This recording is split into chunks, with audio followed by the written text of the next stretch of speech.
part two. For some reason, we had some technical difficulties, and now we're here for part two. Okay. You got number 11 jersey on? Why? Yes. Because it's Eagles. But who's number 11? Don't you say when? Well, when I bought it, yeah. That's why I won't buy an active player's jersey. I have to really appreciate him before I buy his jersey. I was in the process of buying O.J. Simpson's jersey. And just when I was about to buy it, they traded him. So I have to wait a while. I have Gale Sayers, Jim Brown, Barry Sanders. But I have somebody else's, but I have to wait a while. I can't buy in the moment because I know that later that might not, because I wanted to buy a Von Miller jersey until he changed his number to 40. I have two more I still want to buy. Randall and Reggie. Yeah. The Reggie one is $500. But I don't remember. I've gone to the link to the store. They overpriced stuff. Yeah. 90% of the time, most of the jerseys that I bought were on sale. I bought mine from Cowtown. I bought mine from Cowtown. They get traded or released, and because it's overstock, they sell it for like $20. I'm like, oh, fine. That's a CD to me. Yeah. T.O., number 81 for Buffalo. Wow. I didn't buy it. Antoine Bolden. For Baltimore or Arizona? He did play for Arizona and Baltimore, but I thought he played for Buffalo too. No. No? No. Oh, okay. 81.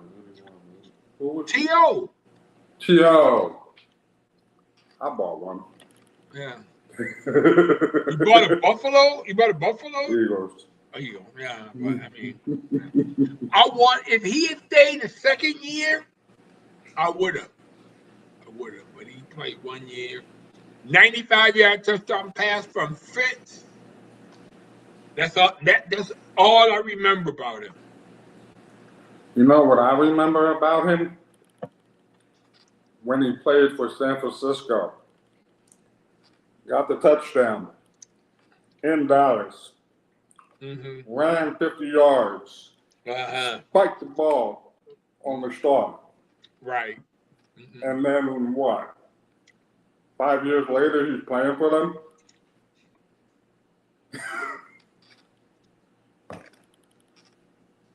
That's the one, okay, before free agent was around, you had a feeling of what you wanted. Even though you didn't have the team because now with the Catman thing, you had a feeling what you wanted. And you knew, for the most part, who was going to be there 3, 4, 5 years later. Now you don't know that. So now you have to pick a personality or player that you like. On the side, watch your favorite team. And you really can't, because you know who I hated? Hate, and that's a strong word. Conrad Dobler. He played for St. Louis. He was the dirtiest, mother-crunching player on earth. Then he played for Buffalo. And then you loved him. No, he always would get penalties that I didn't like.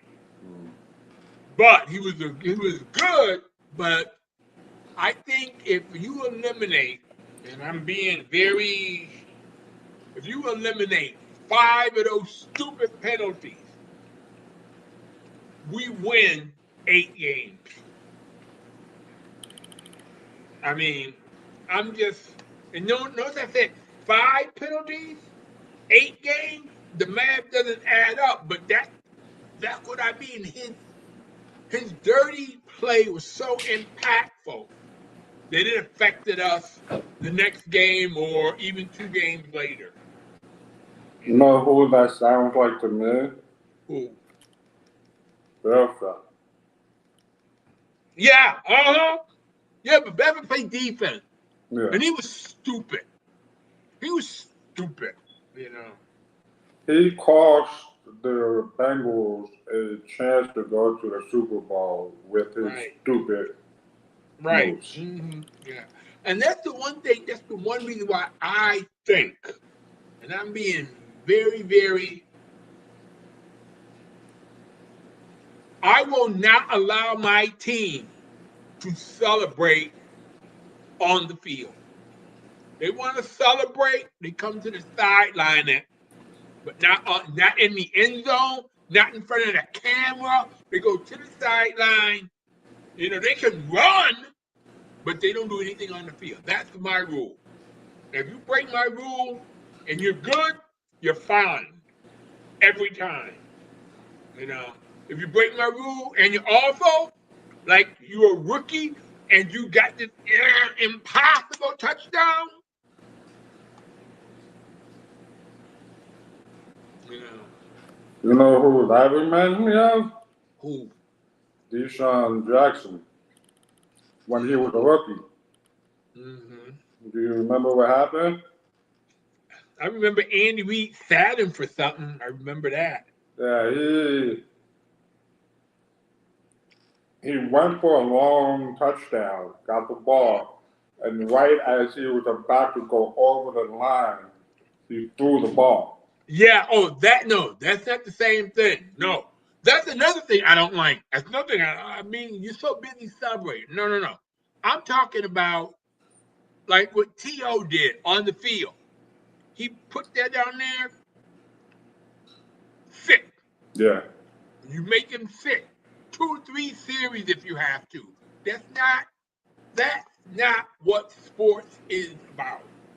You know, yes, fine. But even the dancing, Homer Jones started that.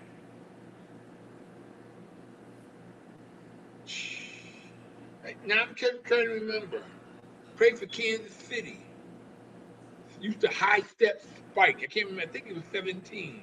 I should know his name, but it'll come to me later. Yeah. Yeah, he scored something. It was fun to watch. I mean, Billy White shoes, fun to watch. But do it on the sideline, not on the field.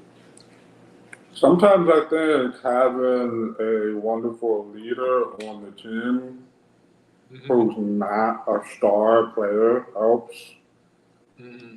Like, for example, I know I'm switching to basketball, but when Rodman would get out of control, Michael Jordan and Scotty, Phil Jackson would tell him, no, knock it off. If you don't, I'm going to sit your ass. And that's what, in some aspects, I feel like sports is lacking. Yeah. Too many people are not stepping up to take that role anymore. But also, one thing that I noticed too is you don't remember him probably. Mark Ivoroni for Philadelphia Sixers. He wasn't a star, but I love that guy. Number 8. You know.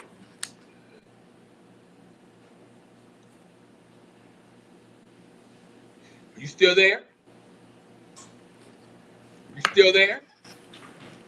Hearing aids are acting up. You're getting connect. You know, I'm hearing you through my phone, not my tablet. And I'm like, I didn't know that until just now. Something in the internet is. Are you using your voice now? Yeah. I can't hear you. Me either. I'm calling you. Right.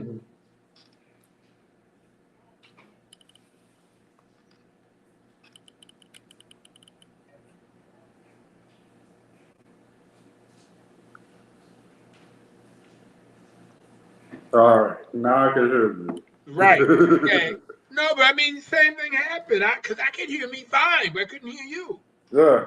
Me too. And that's why I was like, let me hang up on the phone and then call you back again. Maybe the universe is telling me something today. I don't know. And you stole my coffee. Well, I'm about to finish my second. Yeah, I finished my second. I'm not that far off. Yeah, I might have. I don't normally drink 3 coffees a day. Normally 2 is my limit. Unless I go to IHOP, then I have the whole thing. The reason why I like going to IHOP with the cup, because I hate it for them to fill my coffee for me. Because I don't when I go, I put it a little bit, so I always drink it hot. You know, you pull it up high, you know. Yeah. And you know, I have not been drinking coffee 30 years yet. Are you serious? I remember the year I started to drink coffee. What year? 1998. 88? 98. 98?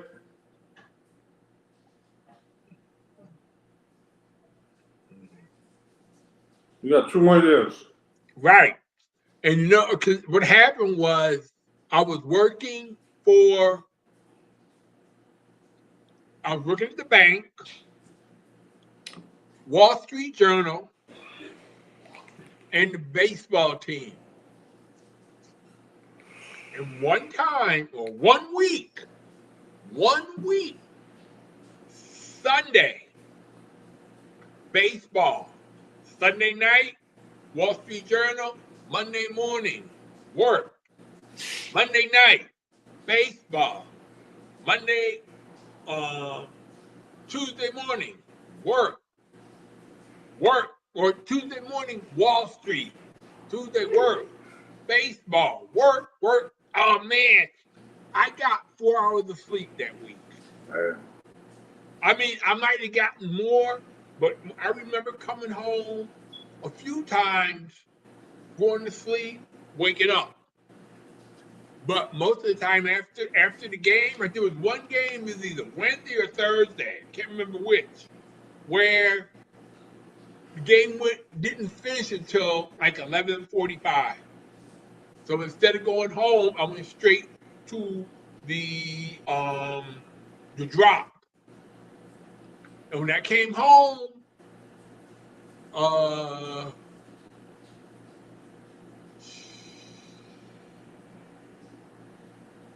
Thursday night, Ebony was, man, you could talk about, and Herman was worse. But I left them food because I knew I'd be gone for a while. You know, I left them food. And then Saturday I slept. After the game, I slept. After the game, I slept. I mean, wow. I did that 2 or 3 times in my lifetime where I think I went more than 48 hours without sleep. I can't do that. You don't know that. You don't know that. I've tried. No, I didn't try. I had no choice. It wasn't like, oh, I'm gonna stay up for 48 straight. No. I was pledging to a fraternity, Uh, and I didn't even realize because they dropped us off, left us. They said my pledge master said the key is on the car. Okay. then this which part? Yeah. No, there's only one car. There's only one car. Tell her to get me one too. Tell her I want one too, and tell her to bring it How can you say you fast. want sparkly too? I want it now.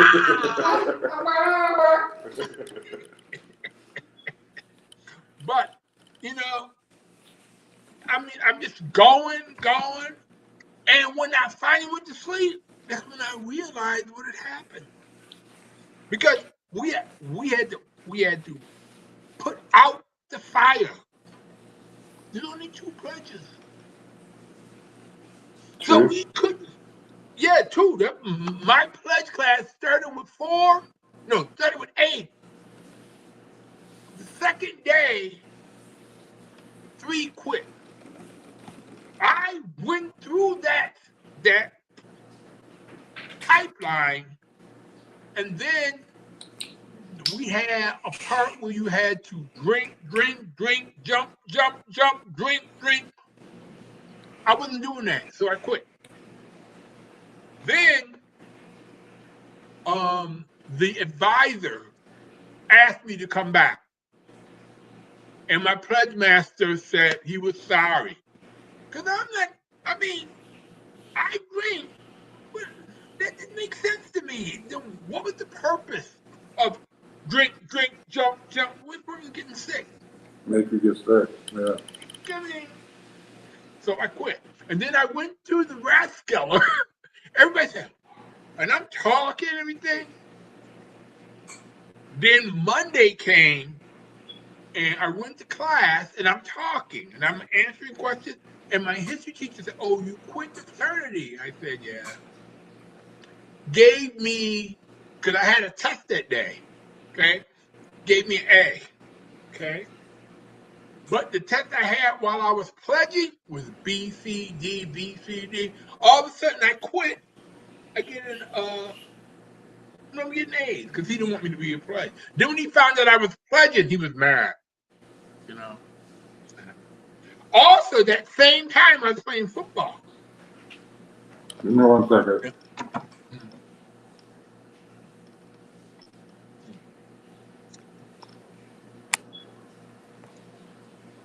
Oh, okay, I got it left. Never mind. And see, and right now, this time of my life, after age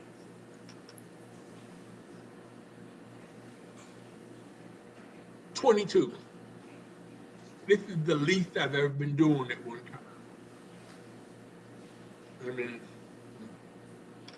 Now that I look back at some of the things that I had done, I remember when I used to work for Amazon, and on Sunday nights, because I was working overnight, so on Sundays I would wake up and stay awake till like Tuesday when I finish work.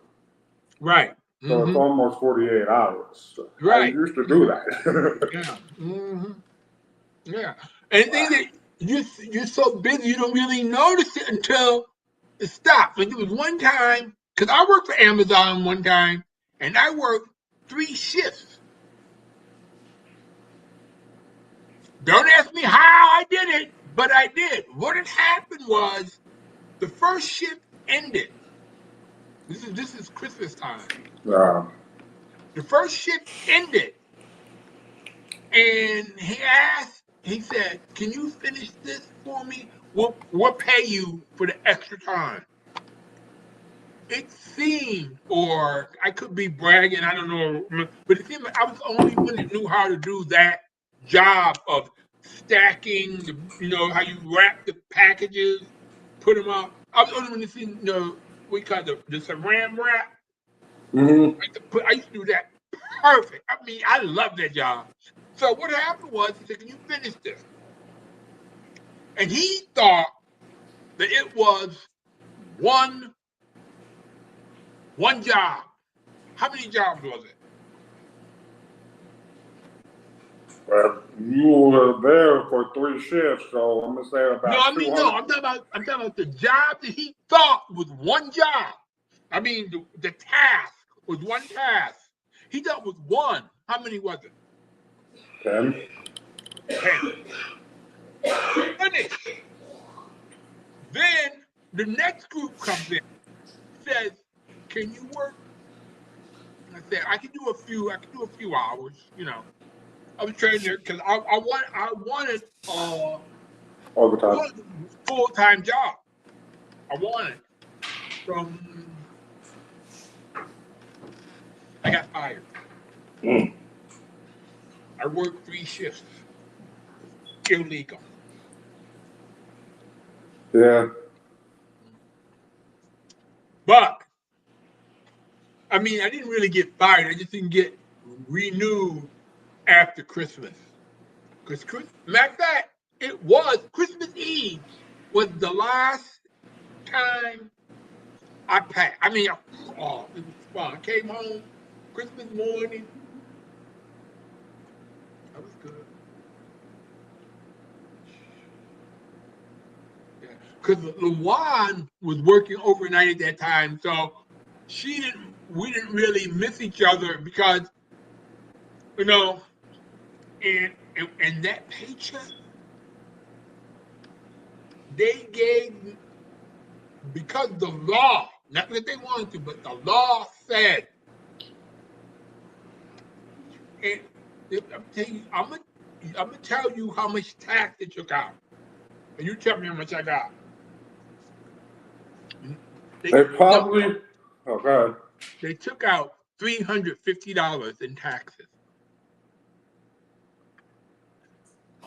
I don't remember if it was Philadelphia or Delaware, but $350 in taxes, and the federal was something like $800. And I know when they saw, because you got to clock out. Yeah. You can't, you know, like, so you got to clock out. So they knew I was there all that time. Oh, guy was mad. Oh. Not for a double, no, for a triple. Mm-hmm. Triple. Mm-hmm. Yeah. It's really crazy because like when I worked for the Red Wings and we had this one rain delay, I'm not supposed to be pulling the turf. Not my job. But they needed extra help. Yeah. So I go and I'm working, and I don't remember, somebody from the major league office asked me why was I pulling the turf. I said because they asked me to help. You know, there was nothing I wouldn't do at the game, but it didn't work. I mean, I loved every part of it except the last 913. You know, I mean, you asked me to do something. I worked in the bookstore. I sold tickets. I'm cheering. I do schools. I was in seventh heaven, but no communication. And the best part about it was when baseball season was over, I could concentrate on football. Because when baseball season's over, 9 to 5, 9 to 5, you know. Sometimes you have to work on Saturday, like if they have a promotion, sometimes Sunday. But I didn't mind. And that's one reason why, like right now, I know there are a lot of people working in sports. They have to work on Sunday. They have to, like, how you gonna get this contract solved by the deadline if you're not working on Sunday at 11 o'clock at night?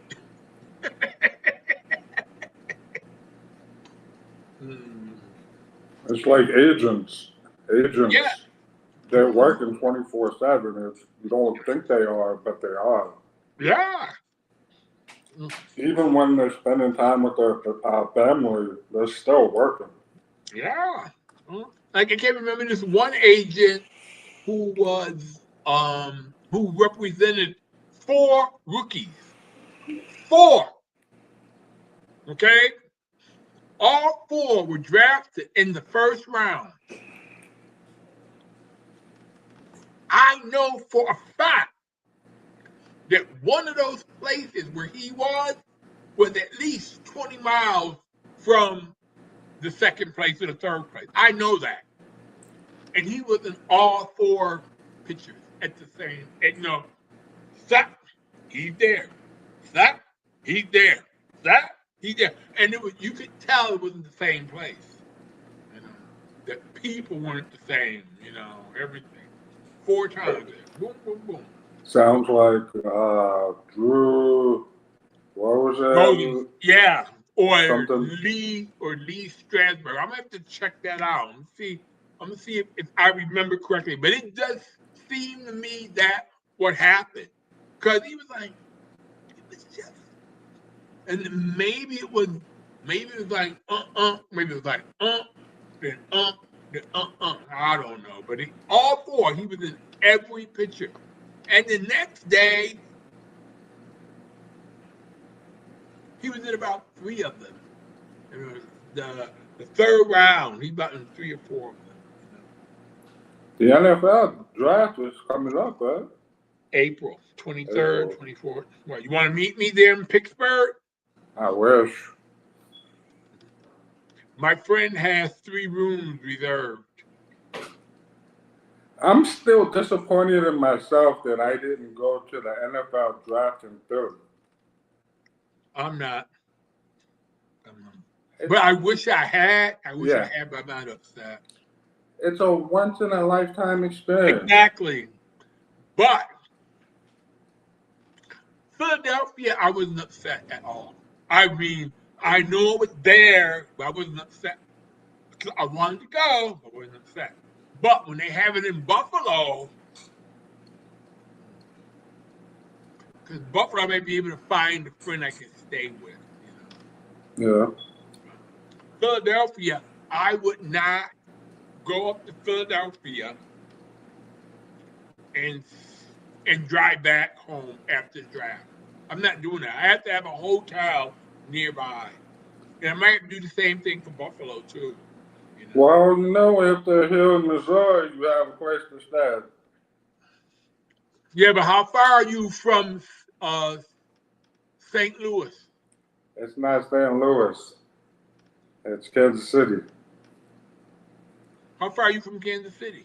2 hours. Yeah. It's the same problem. I'm 25 miles from Philadelphia. I'm not. But you wouldn't be driving. I would.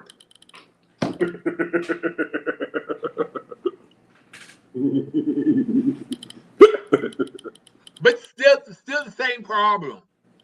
I mean, I don't want to, like when I went to the game in LA and we had to drive 2 hours to get there and 4 hours to get back because of traffic. Like Buffalo, when I was in Buffalo, 2.5 hours to go to the game. Really, after I found the best route to go, no problem, because nobody uses 33 in Buffalo when they go to the game. I always go the throughway. I get out, I go, and then I come back, and then I park. I don't pay for parking. But the one time I did stay at a hotel, and if I remember correctly, that hotel was torn down to place the new stadium. Because I remember when I went there, the first time I went after moving here, and I noticed the hotel wasn't there anymore. And were you disappointed? I was very disappointed. Yeah. Very. Because we have a lot of memories that. No, I only went to the hotel once. I only stayed there once. But I mean, I wanted to stay there again because I don't want to, like, now the closest hotel to the stadium is about 2 or 3 miles away. I mean, you have to walk. Like when I went to Baltimore and JJ Jones and I, our Uber driver refused to let us go back with them. I don't remember why, but I mean, because we were going to pay the person who, like when we went to the game, we joined him and we paid him. Okay? When we left, we waited. He said, no, I got other things to do.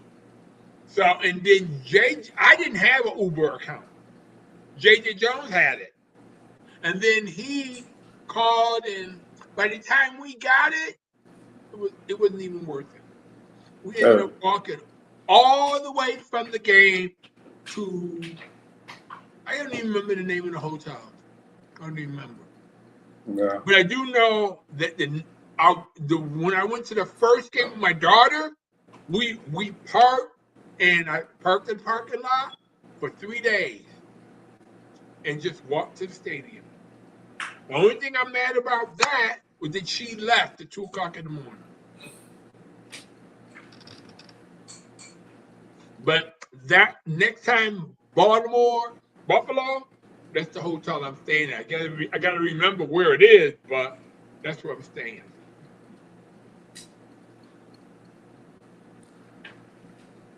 Here's my question. So you have experienced a lot of football stadiums, right? Not really. No? Let's see.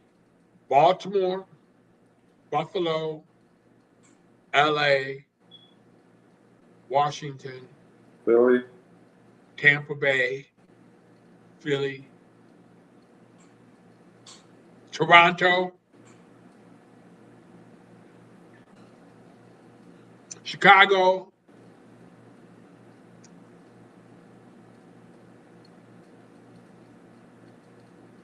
I think that's it. It's still pretty good, decent amount. Yeah. Which stadium do you think was the best? Well, SoFi in LA. LA? Yeah. I mean, that's the newest one. That's the. The only thing wrong with that now, and they probably do it at all the stadiums, you couldn't find anything but LA. Yeah. Excuse my language. Yeah. Everything. I mean, a ton. And the worst part about it, that 80% of the fans were from Buffalo.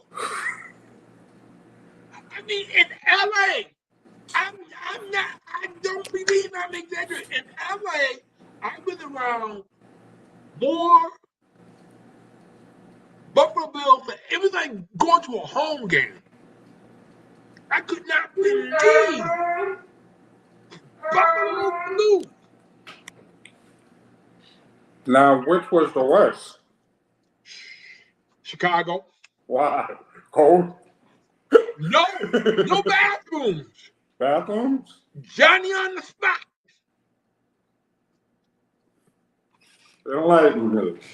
Come on, tell me the story. Bathroom. You know, you go to the bathroom, you got a Johnny on the spot bathroom. Portable bathrooms. There's no bathrooms in the stadium? There might have been, but I didn't see them. Wow.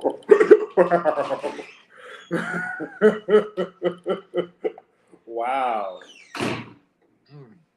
There may have been, 2, 3, 4, but I did not see them. Soldier Field, I was complete, and I had to go to the bathroom. And the one I went in was the worst one. Then, when I'm leaving, I see the guys cleaning the bathrooms. Wow. And you know, I'm pissed. Yeah. Oh, the Chicago. Mhm. But Wrigley Field in baseball? So what's the best baseball stadium you touched? Well, Baltimore. I went to both Baltimore stadiums. I went to the Memorial Stadium, and then I went to the Camden Yard. Yeah, so Baltimore is pretty good. Cleveland was good too. Baltimore. I I I might have been impressed with Philadelphia, but I don't remember. It didn't have an impact on me one way or the other. And I've only been there twice. The bet for me wasn't that great. No, the vet. I never went to the vet. I went to the link. The link, I went there for football. I loved it. I went there like 3 or 4 times. Baseball, Citizens Bank was Yeah, cool. that's the one I went to. Citizens Bank was cool. Mm-hmm. But the reason why I'm talking about baseball now Mm-hmm. is because I wanted you to talk about a specific person that a lot of people don't really know. And he is the person who started strike one, strike two. Dummy Hoy. Yes.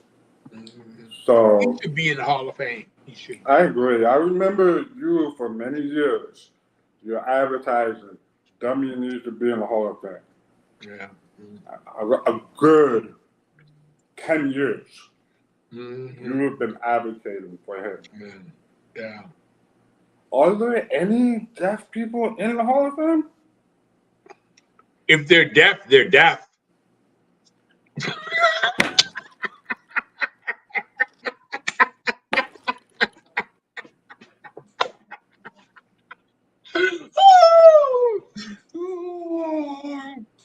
I mean, there is no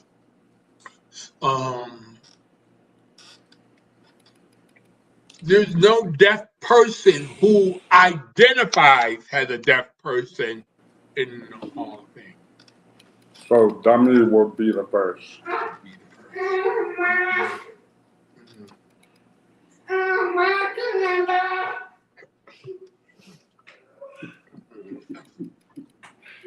So why she was saying that you are bad for saying if he's deaf, he's deaf.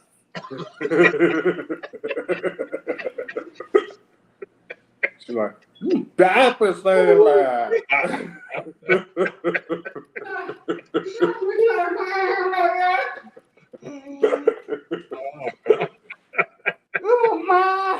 No, I'm just stating the fact because Dummy Taylor's not in the Hall of Fame. I don't know if he was a good pitcher or not, but Dummy Taylor, I don't know if he should have been, but he's the second deaf person that I know. Curtis Pryde's not going to the Hall of Fame. You know, those are the only three that I know of. You know. I don't know any. Honestly. What did she say? What did you say?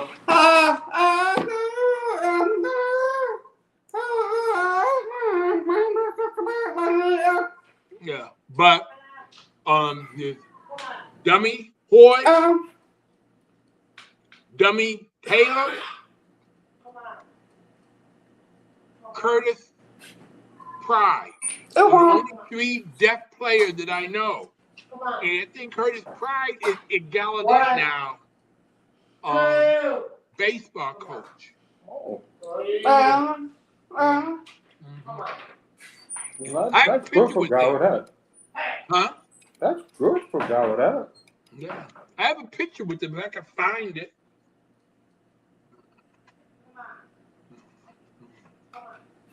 Like I got this picture right here.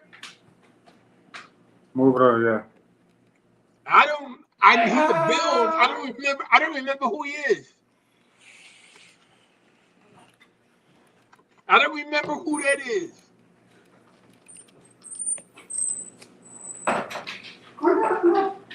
Move it closer. Move it closer. Oh. I mean, that's before your time. That was in 1990. 1990 is not before my time. No, I mean, I started working in 95. I started working in 95.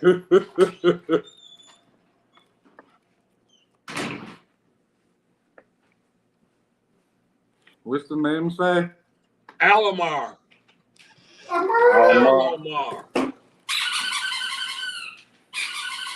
Roberto? Huh? Roberto? I don't know. That was for the Red Wings. I don't know which team. I can't remember. And I'm so mad because when I was giving the pictures, I remember saying I got it, and I didn't. Bad. I didn't meet a lot of famous people. I've met a few, but not a lot. My first famous person that I met that I can remember was Jim Brown. Ooh. It was in June 1964. Ooh. I had an autograph, or I had it, and I lost it. I'm so mad. The program, I had his football cards. I had a whole. If I remember, I'd be a multi-billionaire right now. Oh, Jim Brown? No, me. Oh, you. Yeah. Tommy Nobis, his rookie card for Atlanta, recently sold for $2,000. I actually have a Michael Jordan card, but it's a misprint. Because everyone knows Michael Jordan is a guard. But that card said he's a forward. Mm-hmm. So that's a misprint, which means they're worth more. You should check to see how much they're worth. Problem is, all my cards are in Delaware. I gotta do that first. All my cards are in Buffalo. And I don't have any opportunity to get them. I was supposed to have one. My mom died 20 years ago, but my brothers reneged on coming back. I left everything there so we could come back, discuss, and neither one of them wanted to come, so I didn't go. And then I'm so mad. My baby picture, I loved me when I was a baby. All that's gone. Sad. I'm sorry. And I have one, I think my Gallaudet football picture. I think I still have that one. I'm holding the football. And the reason I'm holding the football like this, so you can't see my number. You didn't like the number? Well, now it doesn't matter because now you can get any number you want. Yeah. But back then I was number 70. And I was a safety. But in practice, I was always a linebacker. Why? Because the DC thought I was a linebacker. I loved it. Loved it. My claim to fame was the touchdown I made in a scrimmage game against Fort Belvoir.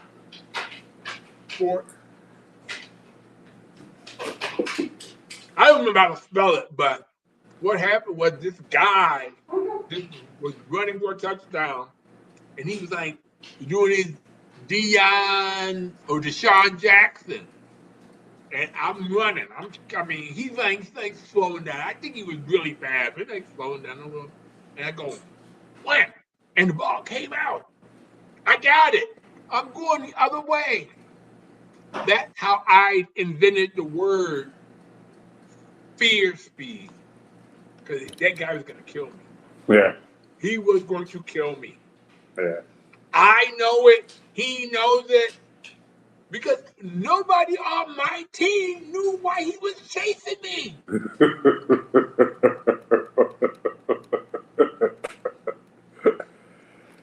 It's funny you say that because when I used to work at Amazon, I had one boss. He played semi-pro, and he was the linebacker, and he was playing against someone, and the other guy was running, so he was trying to tackle him, but the running back just.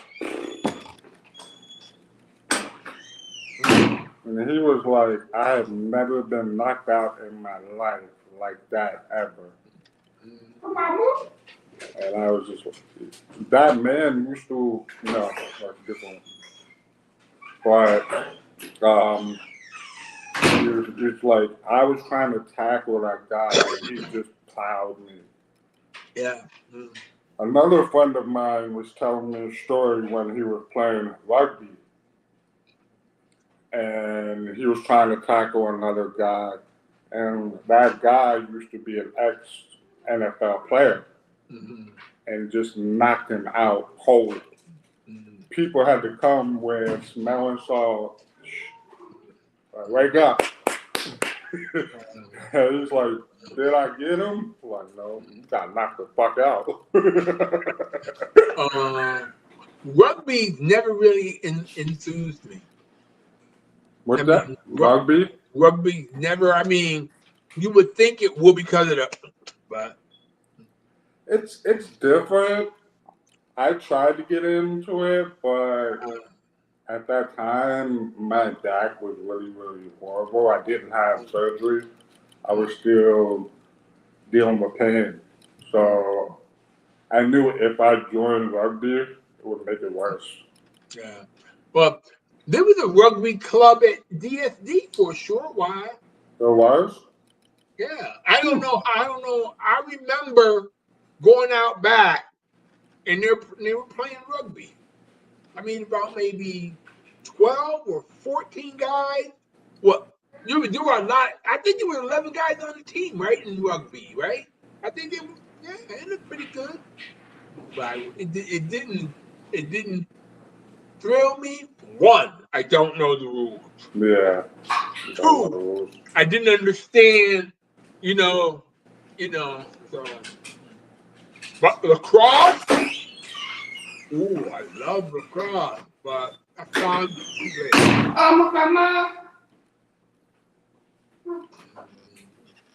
Lacrosse, found too late. Soccer, I found too late. Because I think I would have been a good soccer player. I tried soccer because of my cousin, but it requires too much running. That's exactly why I ran cross country for 2 years. I didn't. I did. I was the rabbit. My mom, for some reason, wouldn't. I guess she was waiting for me to tell her I was interested in sports, but the sports that I was interested in, she was scared of. Football, wrestling, boxing. Yeah. Well, back then it wasn't popular or known, but MMA, yeah. Well, Ma wouldn't let me play football. And I always wondered why she wouldn't let me play football. She let Timmy play, she let Tony play. For me, my mom was scared that someone would hit me and it would make my hearing worse because of the hearing aids. That might have been the same thing my mother thought. Then when they got the Gallaudet and played football, I could feel her saying, "You're not playing football." I said, "What are you gonna do to stop me?"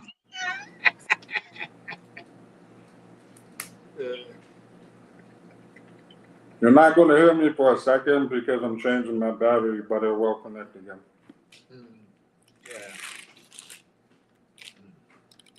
That's because I have a rechargeable hearing aid. How do I do this? I'm gonna get I hear you. another call. I'm gonna get another. Nah, I'll wait. No, go ahead. Go get a coffee. Smile. We'll take a little intermission.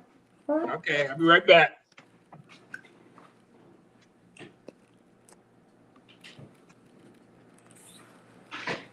So, as you guys can see, this is a weekly thing where we just sit and talk sports. If you guys are interested, come on. What's that? Oh. So, if you guys are interested in sports, come on, talk. Let's talk. Um, Honestly, right now for me, NBA is lacking.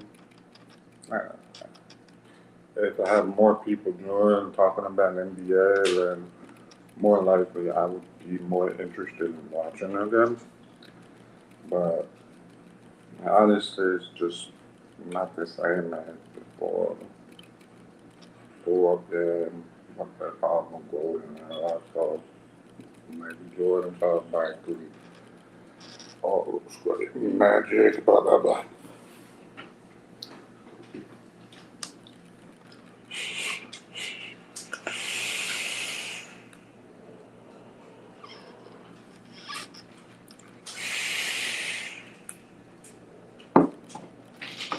But yeah, I want to.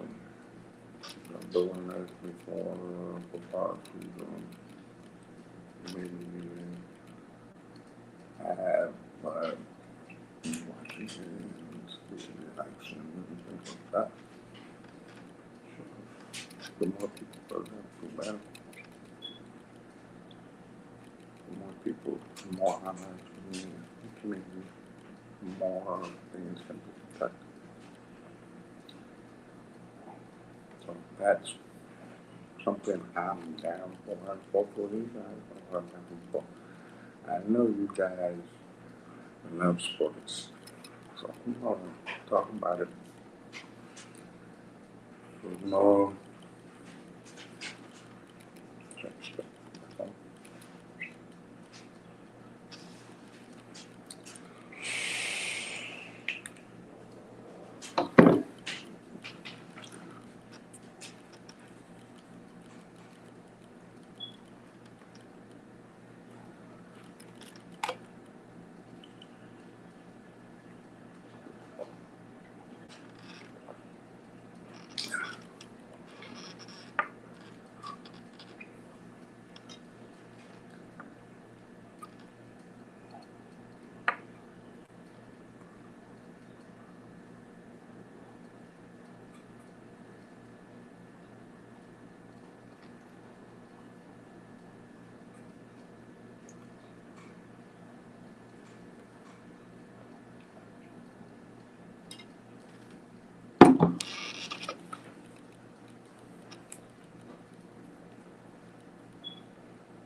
one thing I hate about RBA is I have to read with more crowds.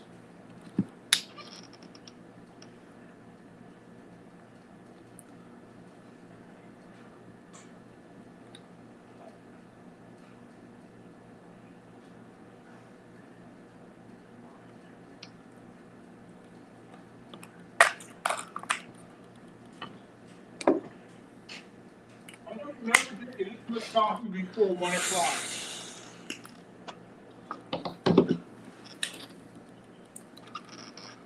Well, welcome to a new era. Yeah. But really, I think that since I learned not to add sugar and cream to my coffee, I drink more. I think. I'm not really sure, but because I used to add Splenda, and my diabetic doctor told me so. And now Even with Splenda, Splenda's the worst for diabetics. I thought Sweet and Low was. They're the same thing. They're still bad for you. Like when you buy something sugar free, you should limit. Especially if you're diabetic, you should limit it. They give it to you so you think it's good, but I mean, Keep that in mind. I drink diet pop, but That's actually worse than regular. not really. For me, it's not. For me, it's not.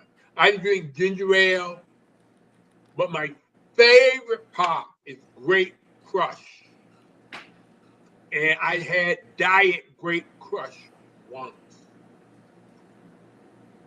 Couldn't find it anywhere else. But then my second favorite is Diet Peach Soda.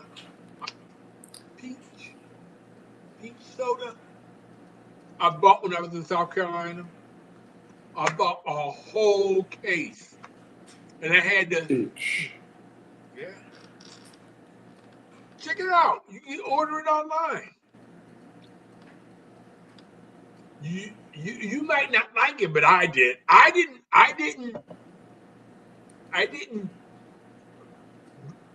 buy it because I thought I would like it. I bought it because it was different. Then I liked it. I've tried pineapple soda. Mhm. They were okay. Yeah. Not my favorite, but they were okay. Yeah. But my favorite is grape. Yeah. Orange is okay, but I love grape. Yeah. Grape, peach, root beer, cream soda. Depends. Love cream soda. I don't know if they even sell it anymore, but Dad's root beer.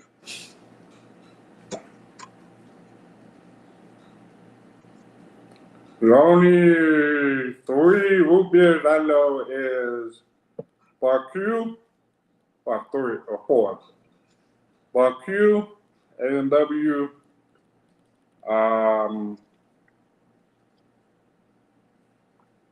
Dad's. there's an alcohol one, not your dad's root beer. That's what it's called? Not your Yeah. dad's root beer? Really? Not your dad's root beer. Wow, okay. It involves with a little bit of alcohol. Yeah. But there's another one too. I forgot which one that is. But I mean, if I remember correctly, Crush tried to make a root beer, but then they stopped. If I remember correctly, I know they made cherry, but they tried root beer, but I think they stopped. I don't know. But I also, when I was a kid, I loved Mountain Dew. yeah. No, man. Now you sound like my wife. Why? She She loves likes Mountain it? Dew. Yeah.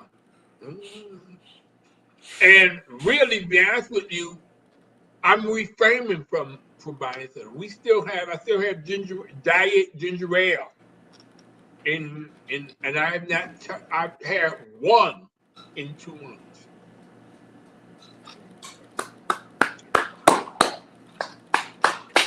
Beer and pop. I was never a fan of beer. because it didn't do what I wanted fast Would enough.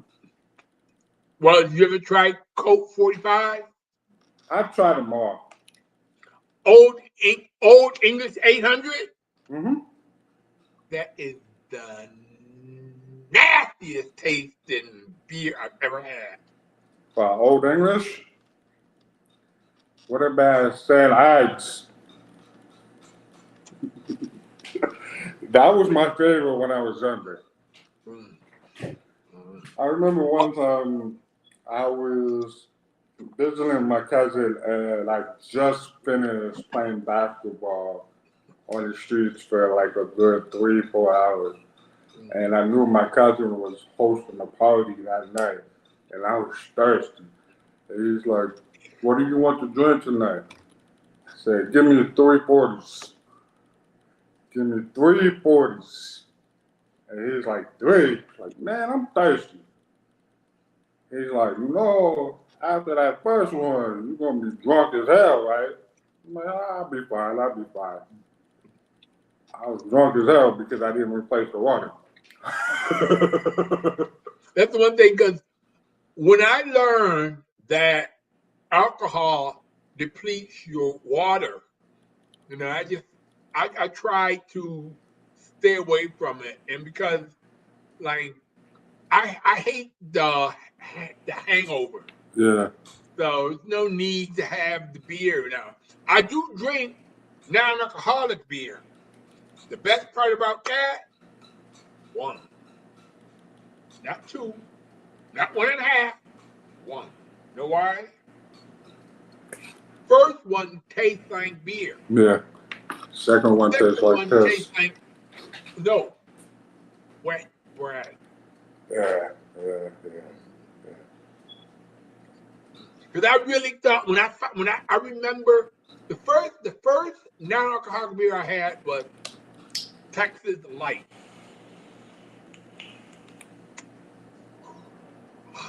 Oh, I want another one. Old doors, Huh? old doors. That's good too, but I'm talking about Texas Light is the first one I had. That's the type. That's the name of the beer, Texas Light, and I thought it was good. Oh, and Amhauser Natural Light. That's good. One problem: you can't drink it at 35 degrees. It's got to be 32. It's got to be 33 degrees, and you can't nurse it. You got to drink it fast because once it gets warm, it tastes awful. Still reserve. Never heard of that? Steel Reserve is the same way. Once you open it, you need to finish it. Because if you nurse it, by halfway, it's gonna taste horrible. Yeah, but what I used to do with my NA, because at that time NA was the cheapest, and I was trying to save money. I used to put them in the freezer. Leave them in the freezer for an hour or an hour and 15 minutes, and then put them in the refrigerator. In the back. Because that way it slowly. But I mean, when I leave them in the freezer, it didn't get ice. It didn't get ice, and the beer was no ice. It was just cold. Then put it in the back of the refrigerator. I could drink it. And I could almost, and I remember one time bragging or complaining, I don't know whichever, about this beer is 33, 34 degrees. But then I shut up. You don't know what you're talking about. But then when he put the thing in the beer, it was 33 degrees. I felt like Monk before Monk.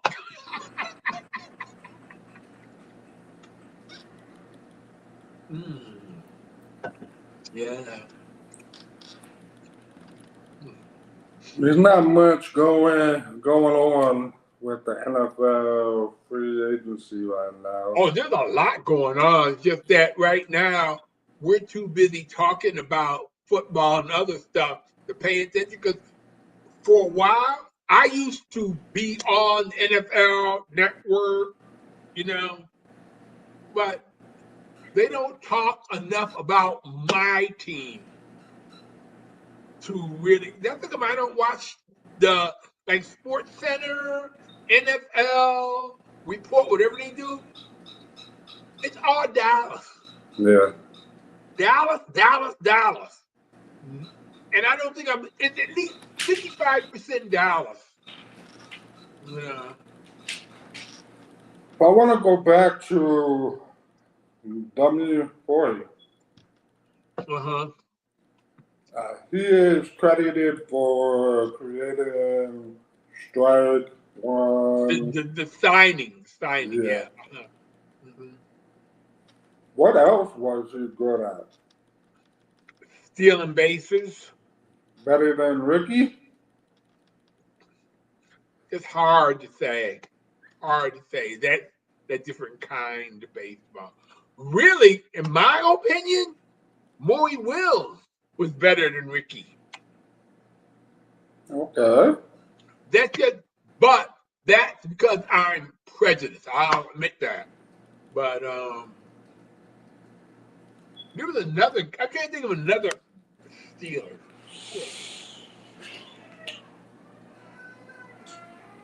I can't think. It might come to me later, but Ricky number one, really, I'm going to try and remove my prejudice. Ricky number one. Luke Brock was a good base stealer too. Oh, but you want to know what? I'm not talking about many times, but Jose Canseco. Yeah. That mother could.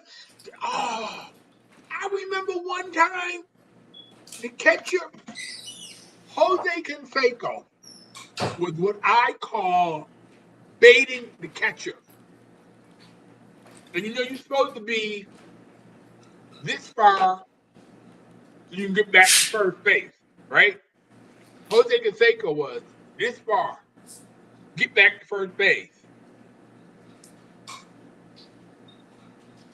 Boom! He did about 5 times.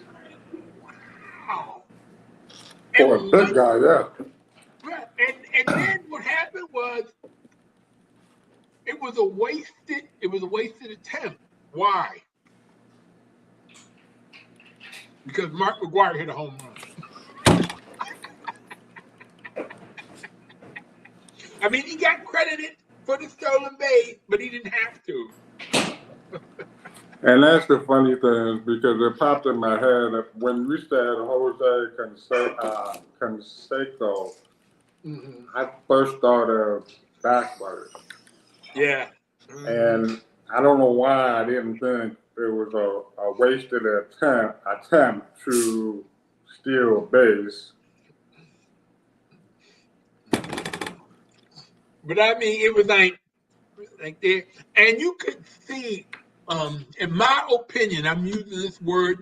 This is my word of the lifetime. Discombobulated. Okay. The picture after Jose stole, it was against New York. I don't remember the picture name, but after he stole, the picture was like, okay. And to me, before Jose was on base, he was doing, okay. Then after he stole the base, he was like, that's what it felt like. I'm trying to, bye-bye. Who do you think was the best pitcher you ever seen? Nolan Ryan. Who? Nolan Ryan. Oh, Nolan Ryan, yes. In person. I saw him. Did I tell you what happened with him? I was in Pittsburgh, Three River Stadium. Houston against Pittsburgh. I was in the press box. I had ticket, but I thought I was just getting regular tickets. I showed you, he said, go up here. I sat in the press box, not talking, just sitting there with other reports and everything like that. I'm watching the game, and I realized that Nolan Ryan was throwing a no-hitter. What happened? You jinxed it. He got, as soon as I realized it, hit. And who hit it? Willie Stargell.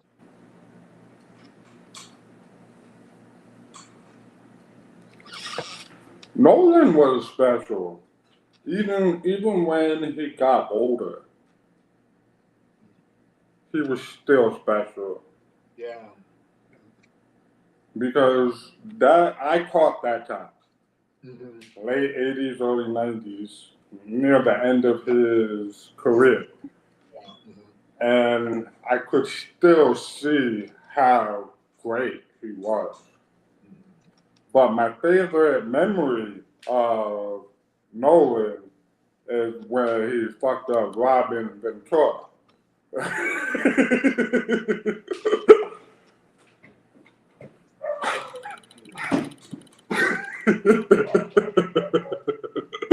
That's my favorite memory of him. But you know, and really the best picture that I've seen in my lifetime on TV, because there's some in person, Sandy Koufax. I don't know why. I don't know why I feel that way. I mean, it's just something about the way he pitched. Like I remember one time, he and Don Drysdale were pitching back to back. What I mean by that is he pitched on Monday, Drysdale pitched on Tuesday or Wednesday, whatever, and they were playing the same team. And the first team, their star player was hitting Koufax. And Koufax was like, you hit that? Struck him out. Second time, you hit that? Struck him out. Third time, you hit that? Struck him out. I mean, every time the batter got a hit, he got struck out the second time. Every time. Then, Don Drysdale, I think he went 53 or 55 innings, no scores. And I was watching the game at the inning where he gave up the first score in 50-something innings. Oral Hershiser, same thing. I was watching the game where he was like going straight for 50-something innings. I'm going to check that out to be sure I remember correctly, but wow. But another man. Bob Gibson was scary. I mean, you might know Goose Gossage. Yeah. But Bob Gibson, and don't get the mother.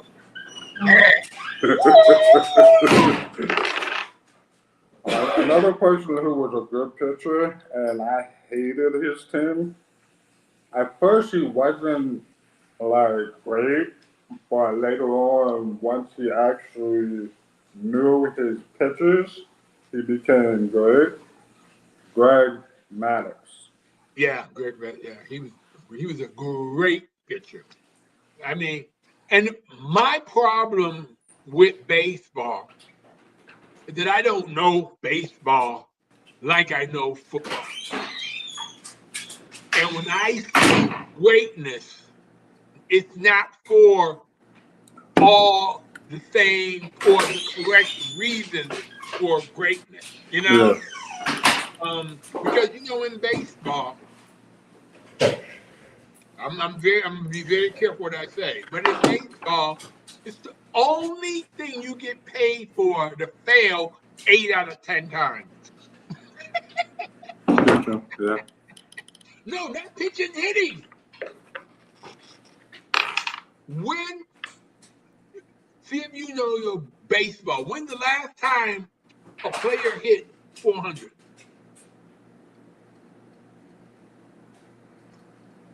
Early 90s. 1940. 1940. Ted Williams, the last 400 hitter in baseball. So, Pujols didn't. George Brett for Kansas City Yeah. was flirting with 400 for the longest time. The wife says Cal Ripken. He might have hit 300. He might have hit 300 a few times, but never hit 400. The last player to hit 400 happened in 1940. I'm gonna have to Google this.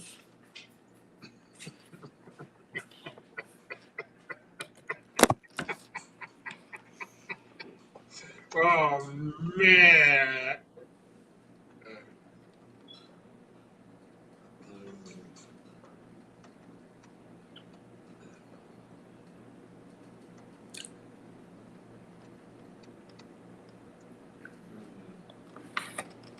Ted Williams, Mm, 1941. 1941. Okay, I was off a year. He finished the season with 406.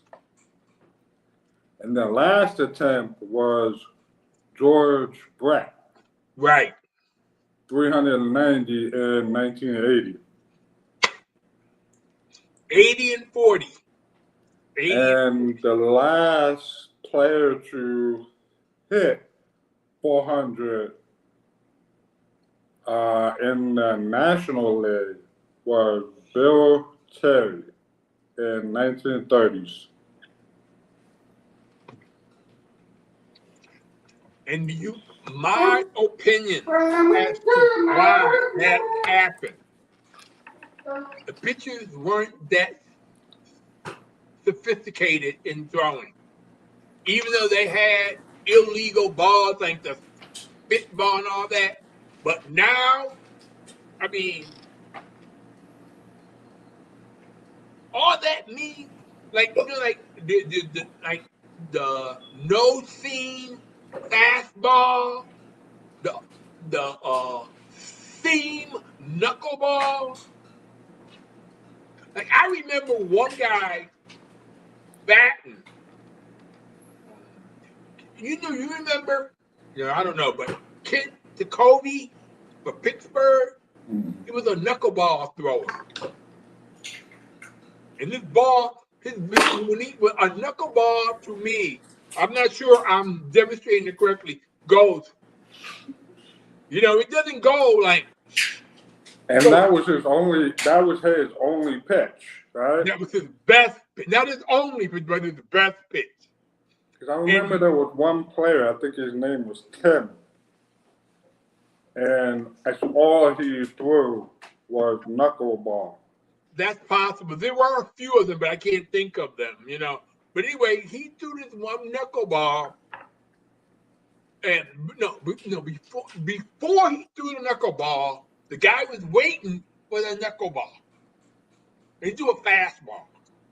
Strike!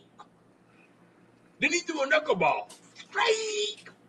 Then he threw a fastball. Ball. Then he threw a knuckleball. Back! And Dave Parker caught it.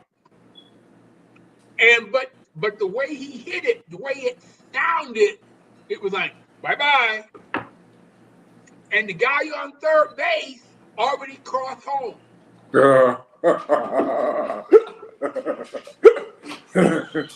But also, before implementing, you talk about arm. And right fielders Roberto Clemente, I remember one time Roberto Clemente threw out Maury Wills at third base.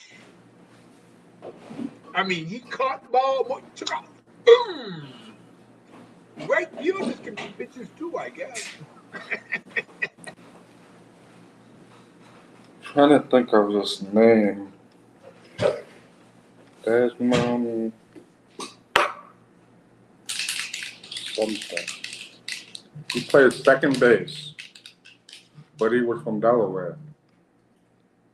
No, I don't know anybody from Delaware play second base. Yeah.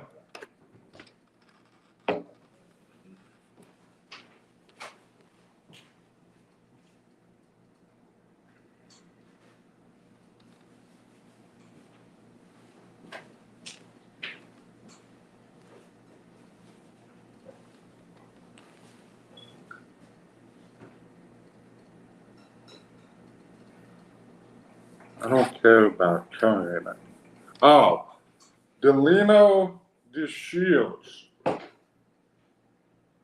you remember that name?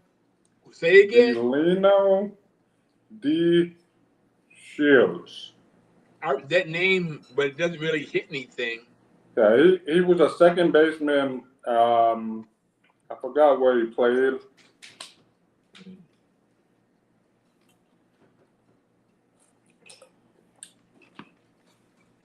I forgot where he played, but yeah, he was from Delaware. He was from I want to say Seaford. Mm-hmm. He was pretty good. He was pretty good. Not bad. I'm missing the sugar.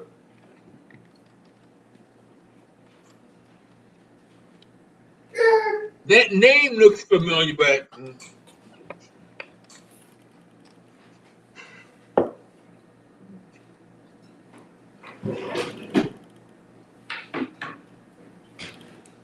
only 28 different players hit 400 35 different times. But nothing since 1941, the last time. Mom.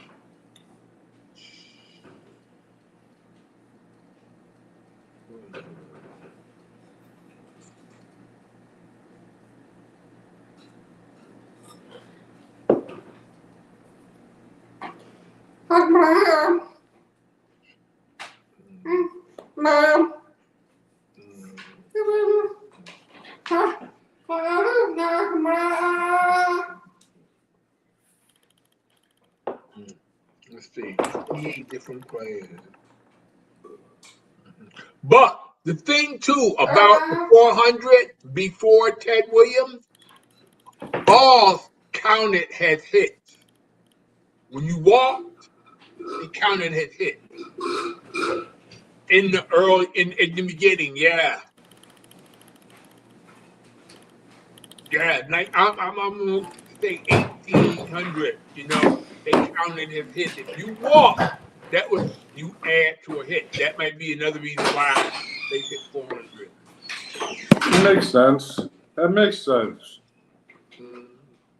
And probably the reason why they haven't had it since.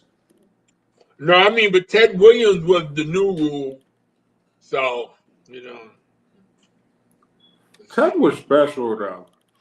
Ted was very special, but he also had help too. Let's see. The first player to hit 400 was Ross Barnes for Chicago White Stockings.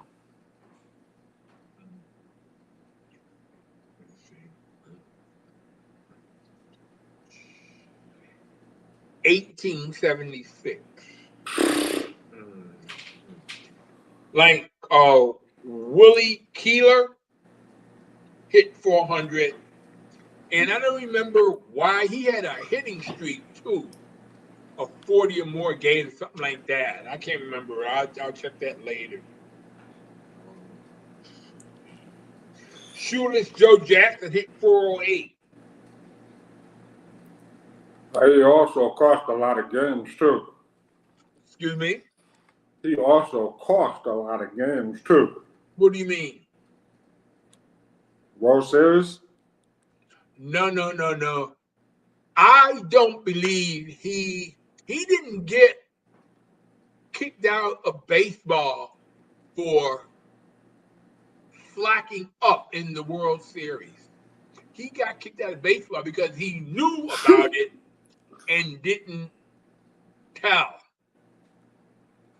Him and the other guy, the third baseman. Oh, I'm thinking of someone else. Yeah, those two players didn't. But you want to know who was really the mother asshole that caused the Black Sox? Who? And many people are. What happened? You still there? Can you hear me?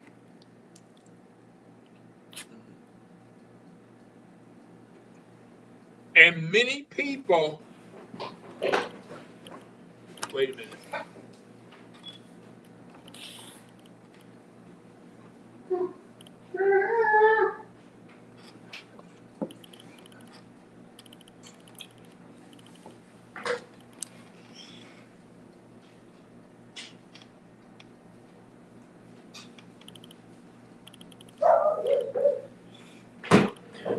Can you hear me? I'm gonna call him. Can you hear me?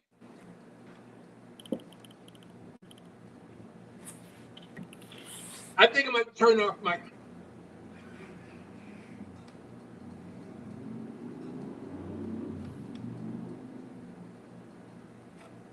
Technical difficulties again. Yeah, I think it started with my tablet. I'm gonna have to cut it off. Can't cheat with it anymore. Power off. Yeah. I was using my tablet and it's too many things. Connect them to your Bluetooth. Yeah, going through my Bluetooth. I mean, because I really thought I was hearing you from this, but I'm hearing you from my phone. Yeah.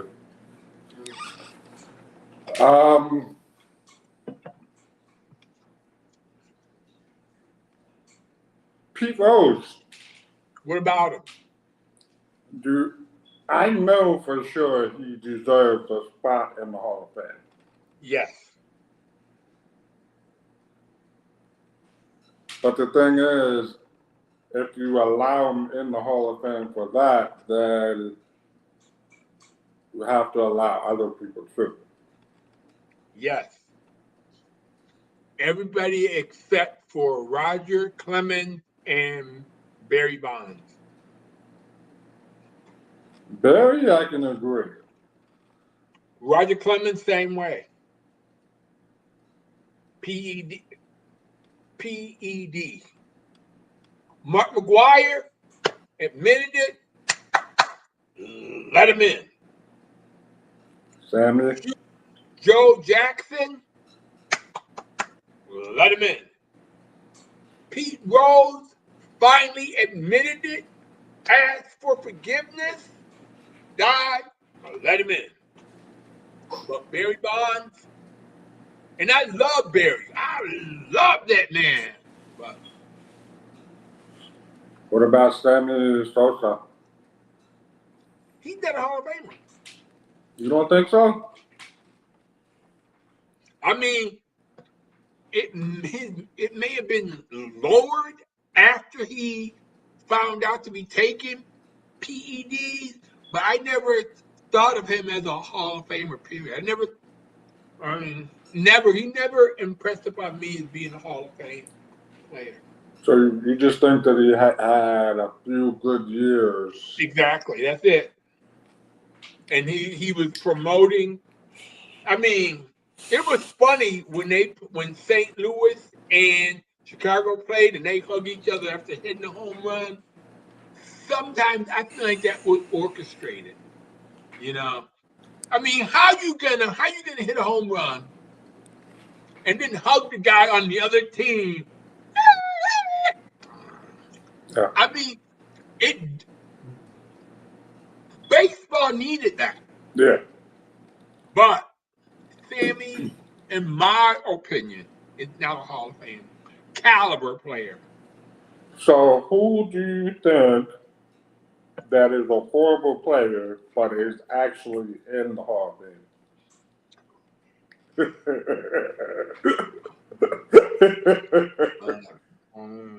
That's a good question.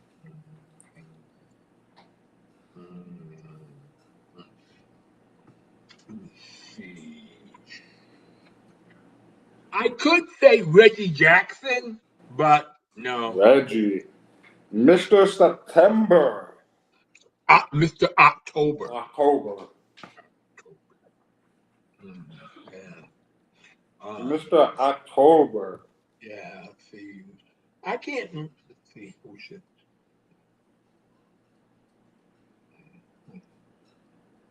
I can only think of people who should be in, like Buck O'Neil.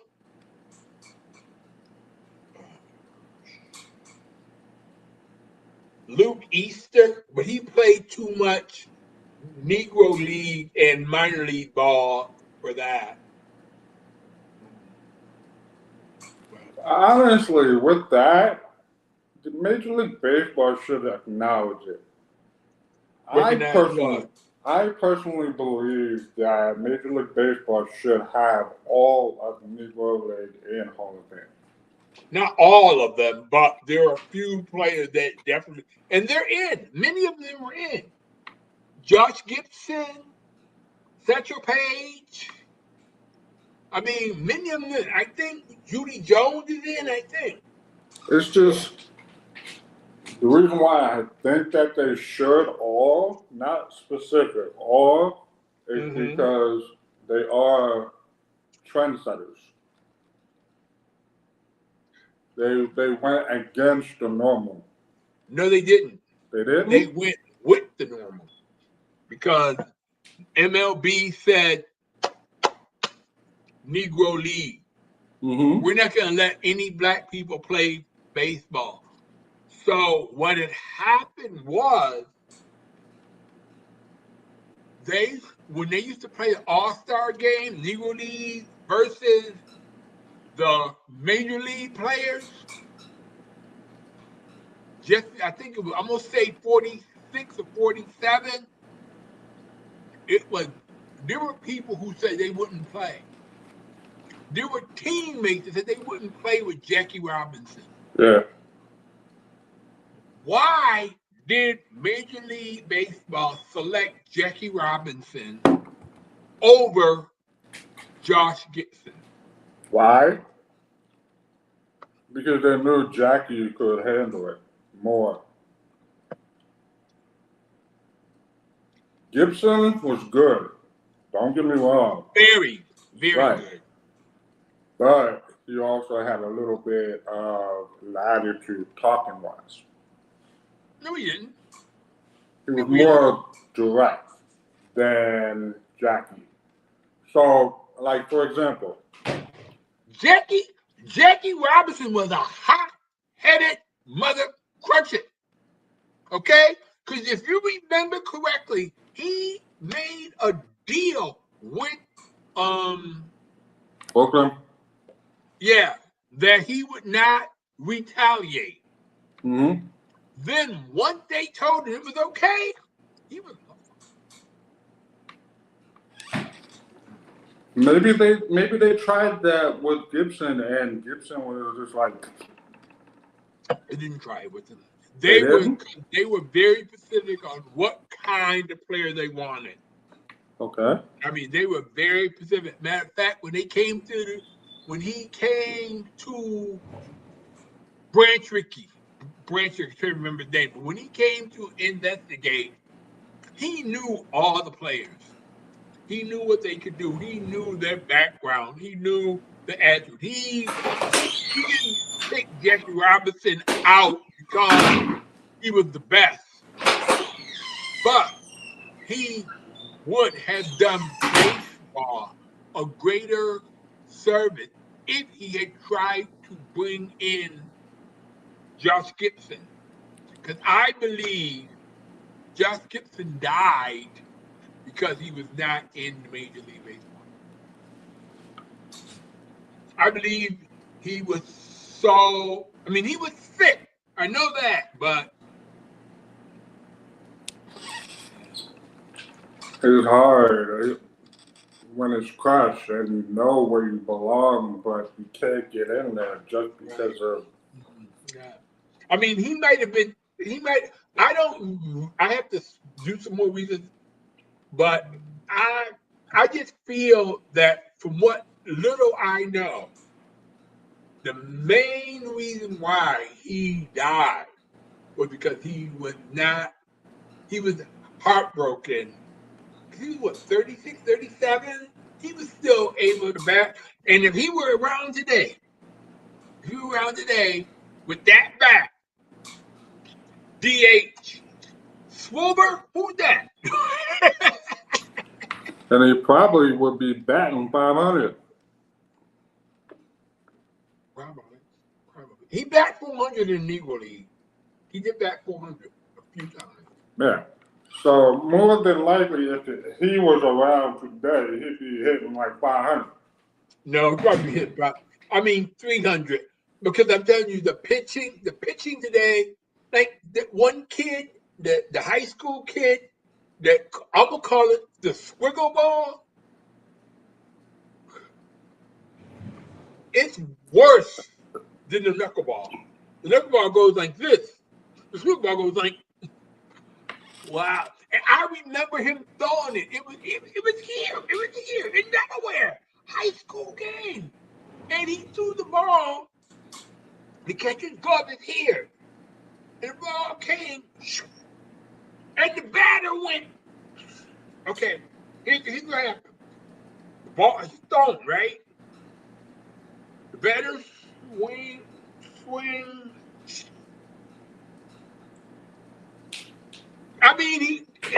If the ball goes here, it's a hit. Yeah. And the catcher knew the ball was hit, and he just at the last just happened. It was like, whoa. But I've only seen that pitch once. That's it. I've never seen it again. And I don't know if the kid made it in the major league or minor league. But I haven't seen too many baseball games here in Delaware. High school games. I've seen maybe one or two. That's it. You don't really hear about it until it's too late. That's the thing I hate about Delaware. When it comes to sports, you don't hear about it till it's too late. But now we have this, you hear about it right away. But the thing is that, and this is me, I don't know about all you other people, but this is me. I might hear about it and I might think, ooh, I gotta get up. And I'm so excited in the moment that I can't. Like, can you imagine what I would have done when we played Houston and we were behind 35-3? 35-3. Can you imagine what I would have done if I had a cell phone? Can you imagine? You guys be going crazy. And the same thing happened before. Like in the early 50s, it was either San Diego, San Francisco, and Detroit, I think. One team was leading. And at that time, the locker rooms were right next to each other, And the one team is ordering there, and then the second half came. You just gave the other team more fire to beat you. You might have, but at the same time, still, it doesn't have. Easy in the first half. Then they started the second half with the pick six. And everybody in my area got up and left. I mean, my girlfriend and I were only 2 cents. I mean, we were all season ticket holders. And everyone got up. I mean, when they went to touchdown, they got up and left. And I said, we will win this game.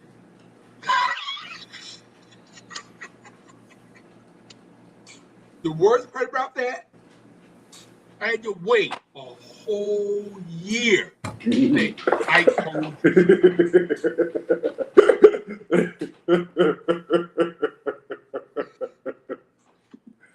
And it would have been even better if we had won the Super Bowl. Yeah.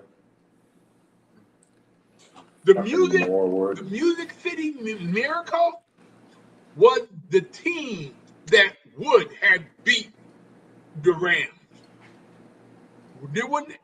We would have beat the Rams if we played them in the Super Bowl. Our defense was measured with their strength. You know, even if I believe if we had gone to the Super Bowl, Rob Johnson would have been benched. Doug Flutie would have won it for us. Oh yeah. And no, but I'm saying that Rob Johnson isn't the reason we lost the Music City Miracle. He played a good game. But I think when it came right back to it, common sense would have prevailed and Doug Flutie would have been quarterback. Rob Johnson got his contract and he got his playoff start for 2 games. The last game with Jacksonville and the last nothing game for Buffalo. Then he goes and he's the quarterback for again. I mean, it.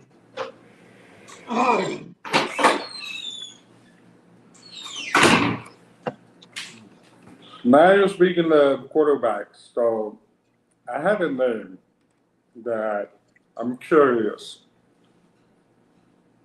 if he was playing today. Mm-hmm.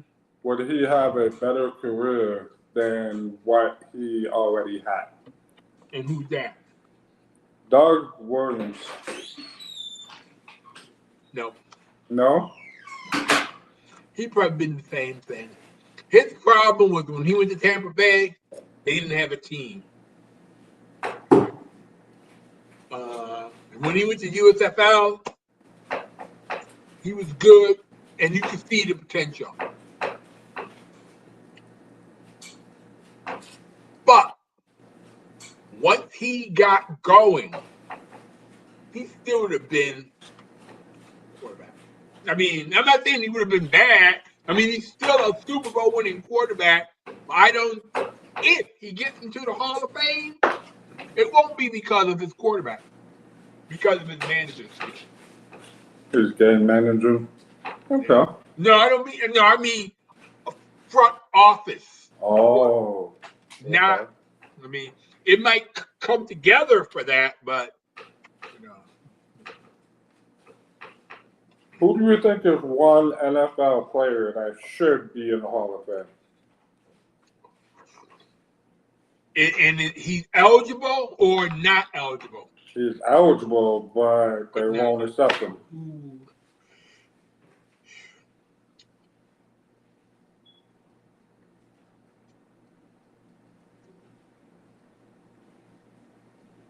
Steve Tasker.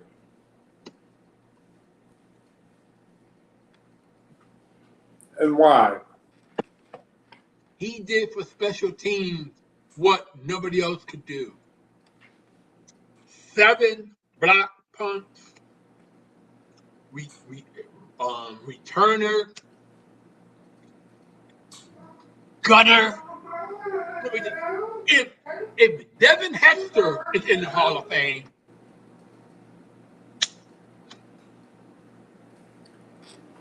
I need to Google a name real fast. Who? I know his first name, What's his first name? Steve.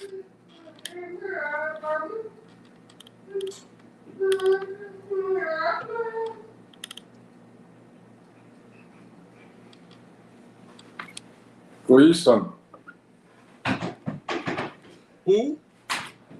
Steve Gleason. Who's that? So he didn't get a chance to flourish like he should have Mm-hmm. because he ended up getting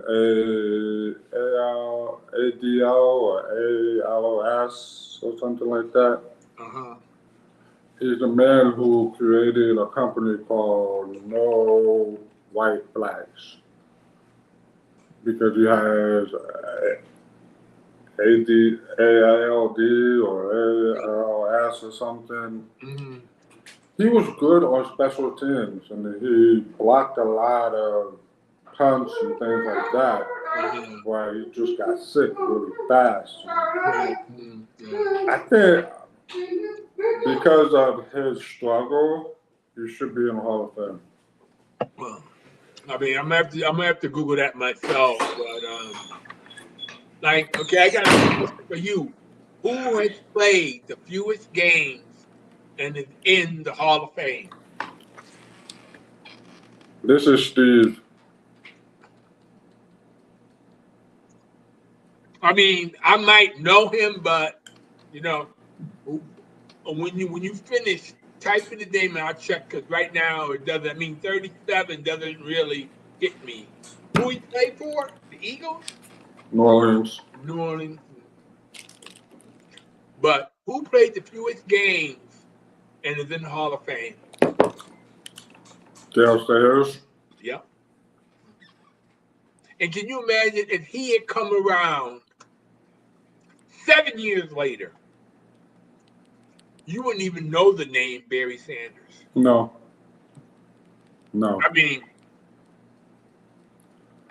What happened to him? God. He got hurt. He hurt his knee. He had surgery. Adrian Peterson had the same injury. You know, just too before his time. Yeah. Yeah. And it's sad because a lot of great players didn't get the chance to be great because they didn't have the proper surgeries. No, not that they didn't have the proper. It wasn't available. They didn't know about it. Yeah. You know. So I know in my heart that Gale Sayers. When I saw Adrian Peterson come back from that awful, I know Gale Sayers could have done the same thing. And I saw some of the. I'm not talking about the movie, but the documentary I saw where he showed his workout and everything. Wow. he was ahead of his time. Yeah. Because they had Gale Sayers and Dick Butkus, Mm-hmm. but no one else. That's all they needed. Obviously not, because they didn't win.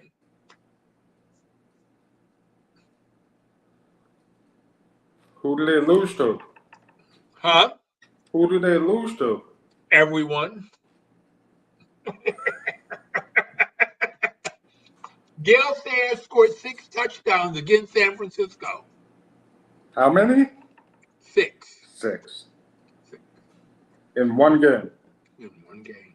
And they still lost? No, they won. But I'm talking about that Chicago team was never a playoff team. They never went to the playoffs at all.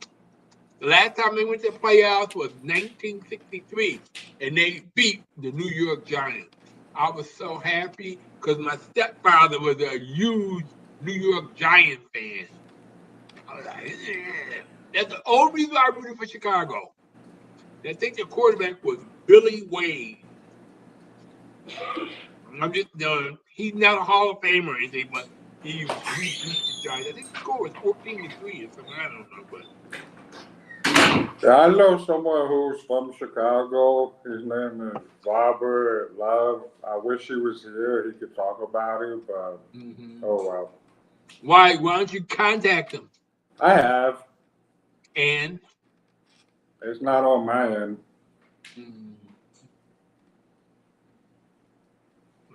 because like I'm really surprised, like Bernie and Peter and Marius. I mean, if they were here, I mean, because every time we get together, all we talk about is sports. And now we finally got a chance to come together, and they all tell me,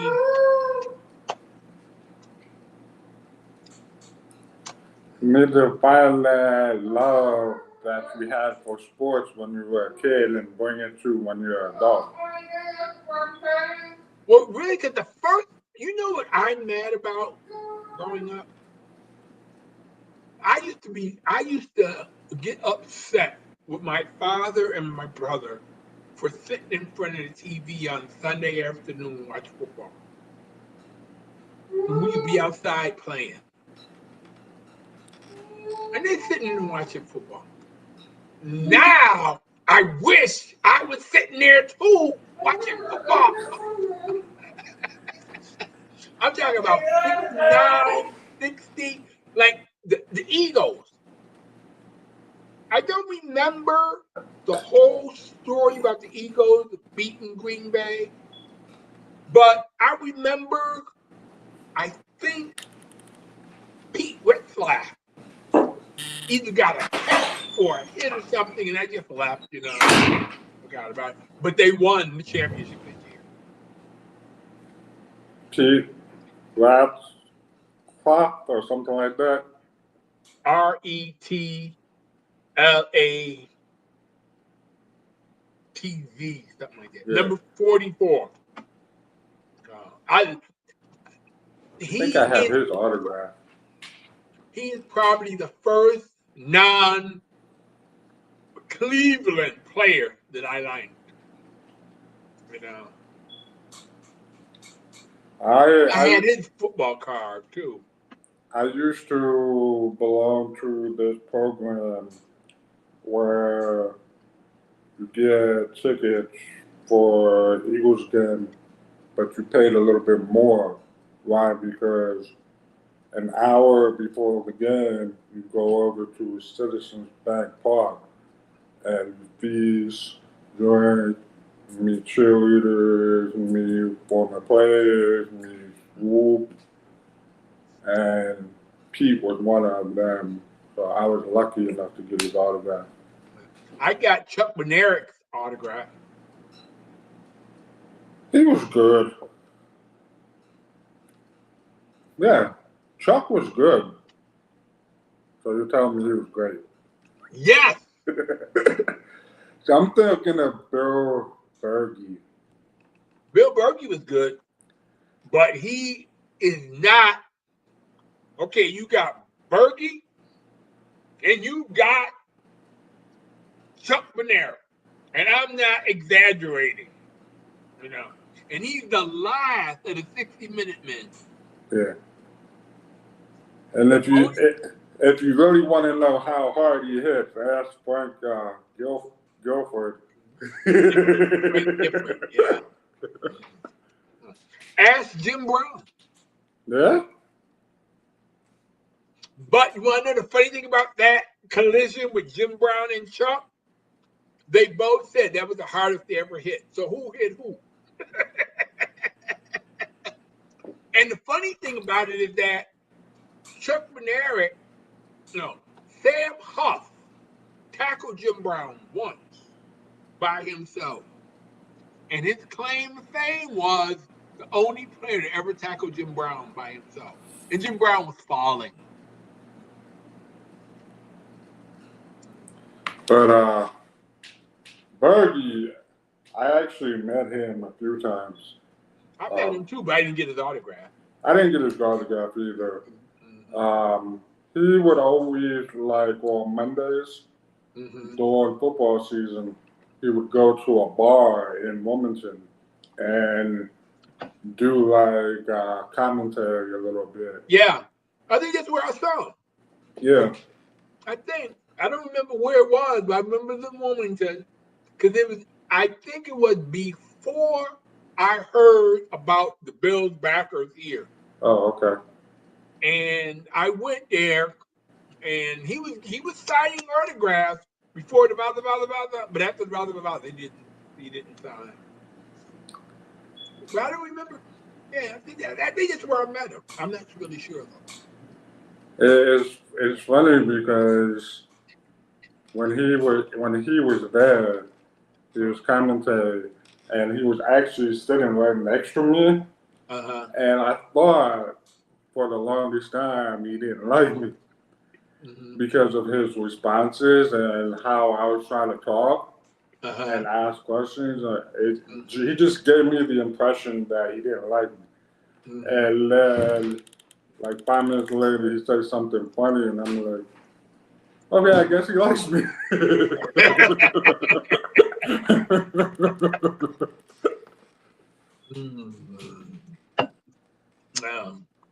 But I mean, that bar, it was in Wilmington, it was nice.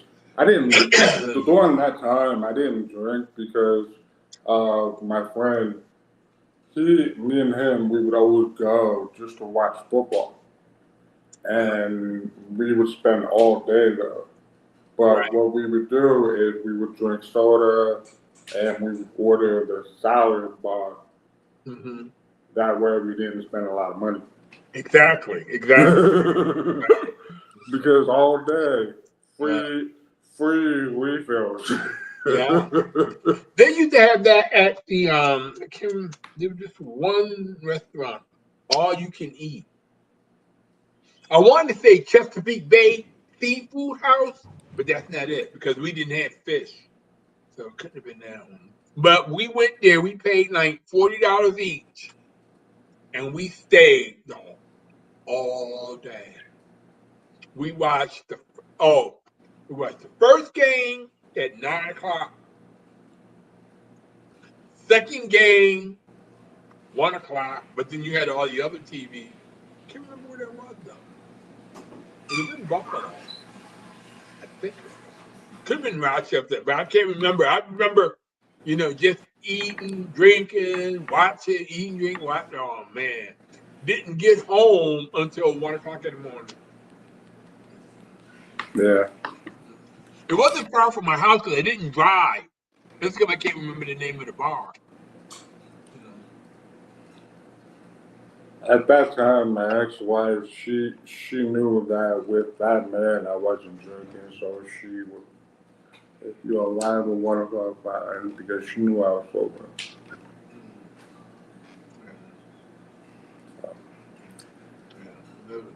I mean, like right now, I'm thinking about, what I would be like if I go to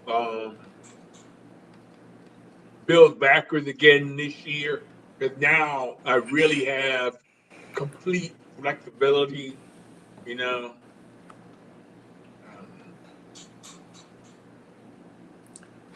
have to ask yourself, is your heart really still in it like that? I mean, because I'm mad that they won't have captions. But now if I go, I can take my tablet and watch and still be, and my hearing aid on, so I don't have to, I can hear, I can tell them, wow. I'm just mad because they did it like 3 times and got mad at me because I looked away from the screen. Or you're not watching the TV.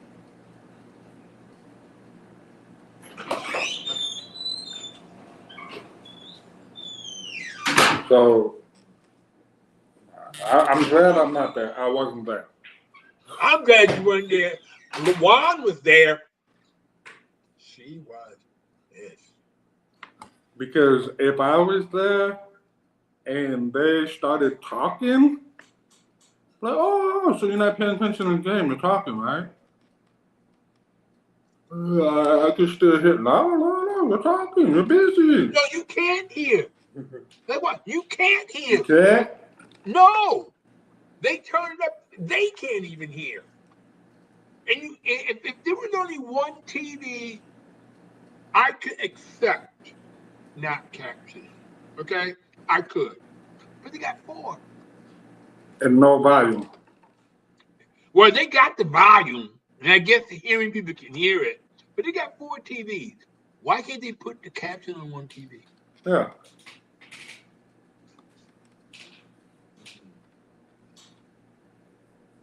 Matter of fact, what I want you to do, and I know I'm being mischievous, I want you to call McGlynn Bar, tell them you're in Missouri, and you plan on coming to Delaware, and you plan to be there a few Sundays.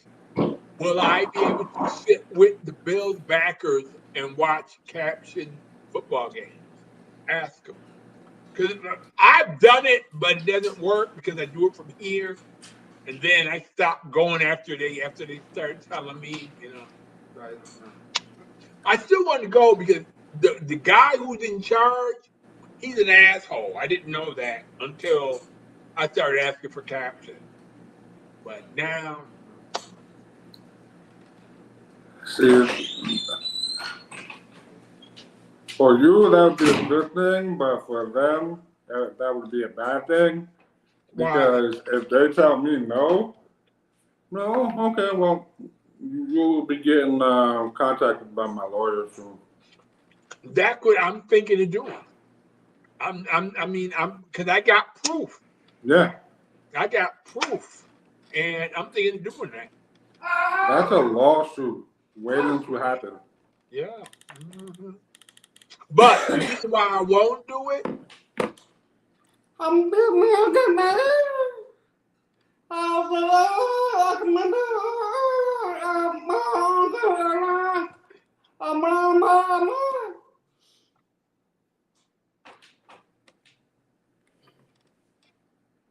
We will help with that.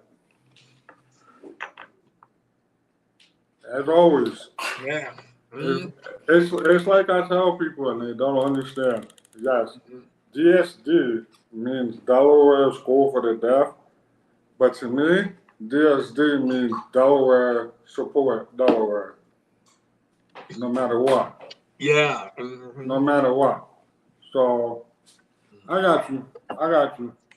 Yeah. I got you.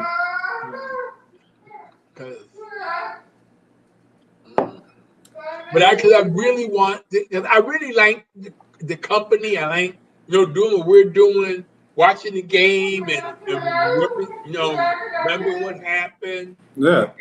Like I still remember the first game I went to, Buffalo against the Jets. Final score 45-14. I can't remember the first game I went to, but I do remember going to see Philadelphia Eagles against San Francisco. And the only reason why I was able to go to that game is because her partner was a big 49ers fan, but more specifically, Joe Montana. And Joe Montana wasn't playing that game. So Steve Young, who's quarterback? I think it was before Young. Oh, okay. Mm. But they still had Jerry Rice. Right. So I was like, yeah, I'm going. Mm-hmm. So I remember that game. For baseball, it's not my first game, but I remember this game. Mickey Morandini, or whatever you spell his last name, very, very first home run in Philadelphia. I remember that. I remember going to minor league. My first Major League Baseball game was probably a playoff game against Boston and Cleveland. No. I went to Baltimore. I went to Baltimore when I was in Gallaudet. Yes, I went to Baltimore. I went to a few games in Baltimore. So. My first basketball game was Charles Barkley against Bernard King. Okay, the Knicks. No, at that time he was playing for Washington. Bernard King? Really? Oh, okay. Yeah. His number was 34. Oh, okay. He was 30 in New York. I think he was in New York first, and then he transferred to, or got traded to Washington near the end of his career. If he get hurt, wow. Yeah.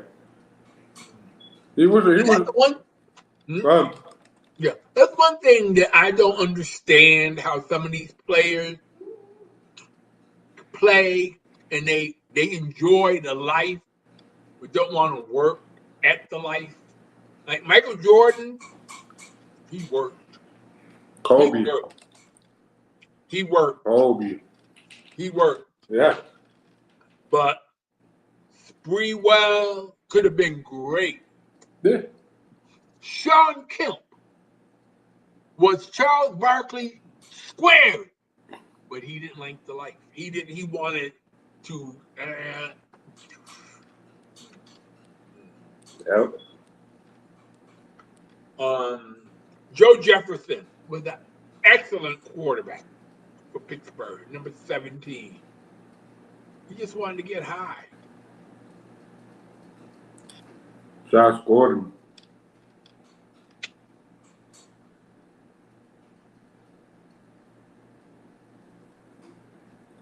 Had all the fucking talent in the world. That was Hall of Fame written all over it. Yeah. Yeah. Even he was a quarterback in Ohio State and then got drafted, I think, by the Redskins. Pryor? Yeah. Terrell Pryor. Yeah, and then he became a wide receiver. He was good. He was good, right? But he wasn't great. He was good, but If he would have maintained that goodness for 5, 8, 10 years, then. But I think he had. Hall of Fame? I think he had the quarterback syndrome. I want to be quarterback. Yeah. Then when he went to be wide receiver, I just want to pay a paycheck. I mean, there's some like Slash didn't do that. Slash wanted to play football. He didn't care where. But Pryor, it just feels that way. And he wanted to be a quarterback. If I played football and I got drafted by the Cowboys, I wouldn't want to play either. I'm telling you, you say that, but it's not true. Not true. I would probably put in like 50% effort. Not true. You know why? Why? Because that 50% effort will translate to your next contract. Yeah. Not true. Yeah. Not true at all. Look at Tom Brady. Tom Brady had the luxury of choosing where he wanted to go. No, he didn't. After New England. I mean, no, but I'm talking about when he was a kid, San Francisco. Yeah. Played football. Where'd he go? New England. When he played his best game against San Francisco, that was what he wanted. Because I think to myself, if I had the chance to play for the Cincinnati Bengals against the Buffalo Bills, I'm going to play my heart out not because I hate Cincinnati, not because I love Buffalo, because I want to beat my team. You know, I mean, when you play football, there is no way, especially today, maybe back in the 1800s, but today there's no way you can get on the field and give or care 50%. Can't do it. You can't. It's 3 things are gonna happen to you if you don't give 100%. 3 things. Can you name them? Your career, your reputation, your money. Make that 4 things. 4. 4. So what's for? Injury. Well, you can add a Career, 6. no, career and injury are 2 different things. Right. Yeah, so. You can add 6. Get your coach fired. That's not important. That's not important. Know why? You can't get your coach fired unless he believes in you and you don't give him 100%. You know? Yeah. Like right now, Coleman for Buffalo. He had this thing about being late, or he missed the meeting or something. So they put him on inactive roster. That's why they're trying to trade him. But that fact itself, the next team is not going to pay him based on that fact.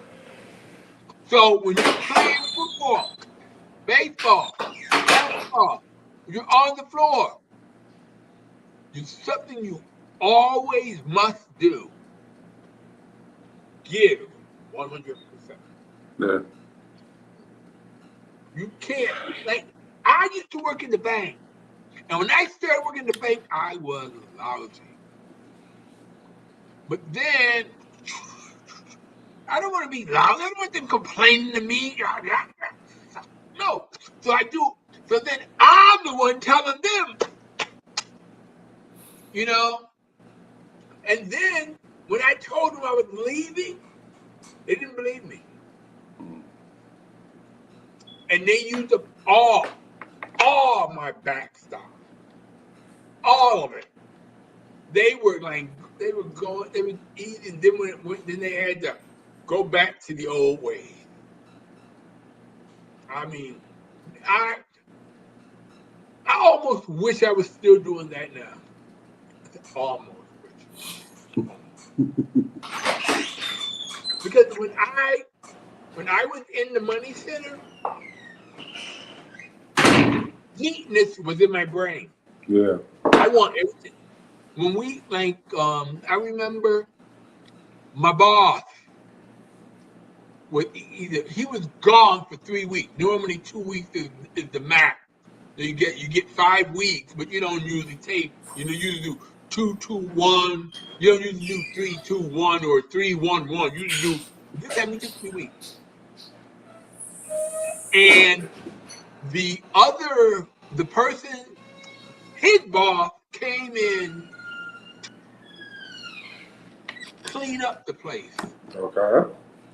I'm the only one there that can clean up the place because everybody else is a teller or working in the vault. I'm working in the coin room. So, and there was this big pile of deposits. I did them all. Okay? Not one, all of them. Normally, we do about 3 or 4 deposits a day. Leave them. I did them all. Cleaned it up.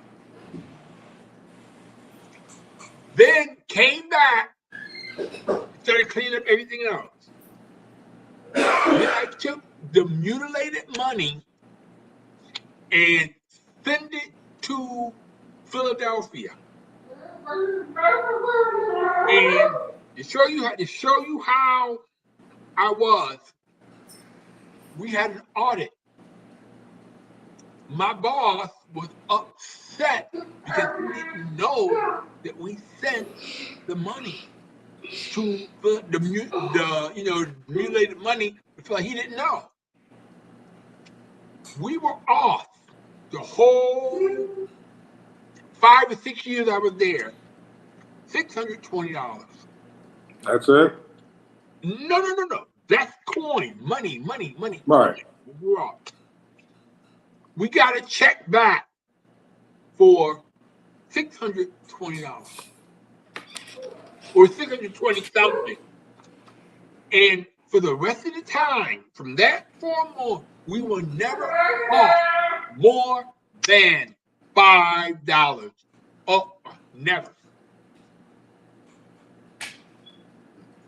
But the deposits kept piling up. And I remember one time he said, okay, do 4 deposits. So I'm deaf. You do 4 deposits. And I pretended like I already did 4. Really, I already done 4. When he told me to do 4, I already done 4 or 5. So I did 4 more. And there was 1 left. I said, there's only 1 deposit if I'm going to do it. I didn't do 4. I said, you mean you're going to make me wait for this 1? By the time we argued, the other guy who was working with me dumped it in by mistake. My boss was so mad. Then we had an internal audit, not the one from corporate. We had an internal audit from his boss. And she asked, the first thing she asked is, where are the deposits? He said, we don't have any. She said, good. Because really, like, I don't know other money centers, but when I deposit money, I wanted credit right away. Yeah. I'm working the money center like I would want my money handled. You know? Yeah. And a lot of people don't work like that anymore. I don't know. I mean, I don't know if I could do that now because I'm old and my hands hurt, you know. But when I was doing it, I did my best. But the reason why I quit was not because I didn't like the work. Because I didn't feel appreciated. And I think that would have happened to me I think that if they had let me go another year with the baseball, I would have quit after that year anyway. But instead, they gave me this and I wasn't prepared for it. So, That's the worst part. When you're not prepared for it, it's like someone just takes a bat and smacks your face. Exactly. And then when they gave me the new rules and I excelled, they changed the rules. They were looking for a reason. Yeah, because here's what happened. They said you can do workshops and you can sell. Okay. The first my normal paycheck was about $1,000. Okay. My first paycheck in October.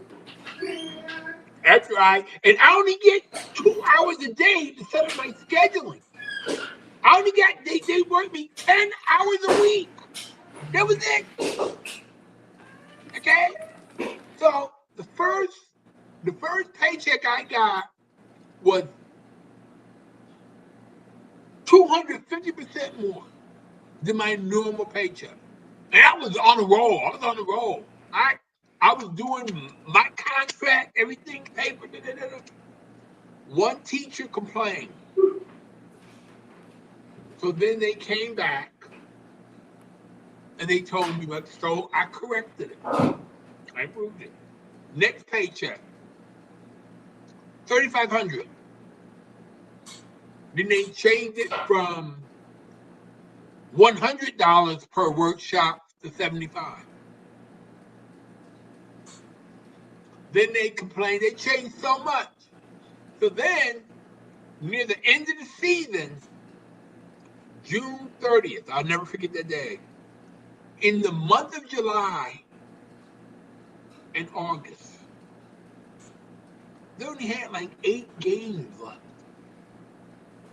I mean, the schedule that was a weird schedule. I mean, because I mean, and so what did they do when I quit? They offered me $300 a game. And I said, okay, are you going to give me back pay $300? They said, no, Russ. I said, forget it, I quit. Makes sense. Yeah. Makes sense. I mean, I would have stayed out the season, but I knew I was gone anyway, but and when they came, they called me 3 times since I've gone. One time, the first time they called me, I went. They gave me tickets. They gave me nothing else. No congratulations, no. Second time they paid me, but they shorted me gas money. Third time they reserved me, then they canceled.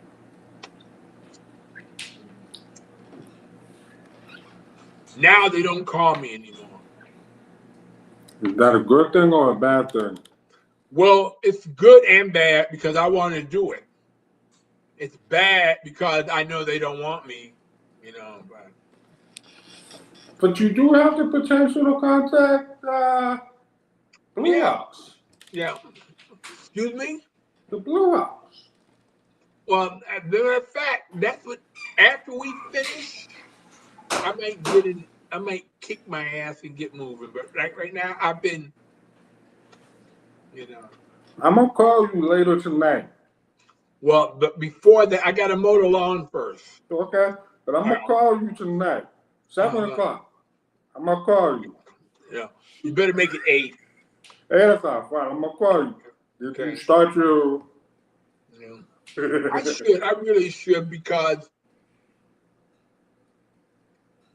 Yeah.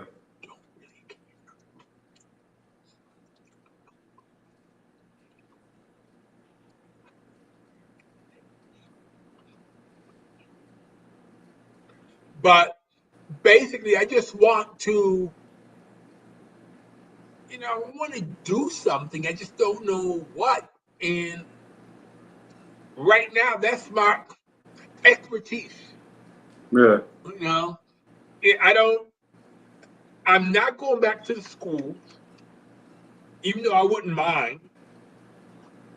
Because I'm not going to work, whatever I do, I'm not going to do it full time. Right.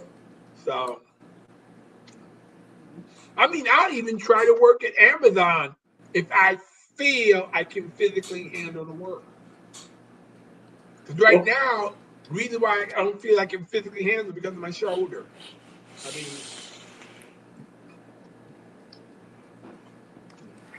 if the Blue Rock's turning down, then they still have. Coach. I'm gonna write everyone: the Phillies, the Blue Rock, the team in Maryland, the Frederick Keys, all of them. Remember, Delaware does have a semi-pro basketball team too. Right, the Blue Coats. The 87ers. I thought it was the Blue Coats. Well, whatever, Blue Coats. I don't know. I know they were Blue Coats, and I know they were the 87ers. Yeah. Yeah. Okay. I'm not sure if they switched or what. Yeah, I'm not sure either. I just remember both. I remember both names. And they have a training camp here in Wilmington now. Mm-hmm. Yeah. So you might have just forced me to work on that letter. Because I've been, it's the best I felt since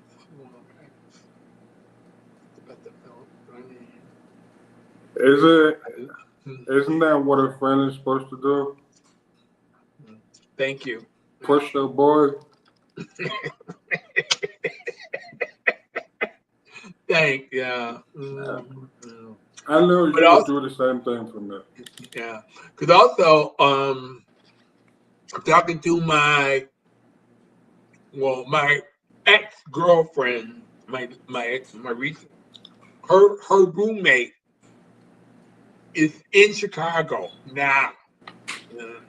She's talking about maybe getting it together to do a show, so if I come that way, I'll let you know. So, Hey, it would be cool if you were here and we actually did this, together. yeah. Yeah, it would be like PTI Death style. Yeah. We'll take over Woodbine and Tony's place. Woodbine! Tony! I never really liked Tony. I was I mean- more of a Wilbur. I like them both. What do you mean? You mean the name? No, it's just Tony has his points, but Wilbur, it just seems like he has more knowledge. To me. I mean, I personally don't like them separate. I always want them together. Like the guy from New York, the paper, what's his name? I can't remember his name. He's okay. Skip Bayless. No, I don't like Skip. Skip, he's too much Dallas. Forget him. No. He's got hair, nice from New York newspaper. He subs regularly.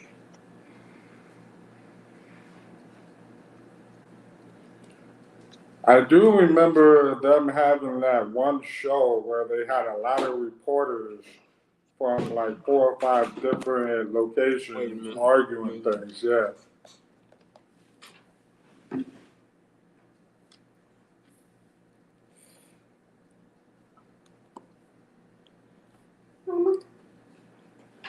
Oh, that's fine. It's fine.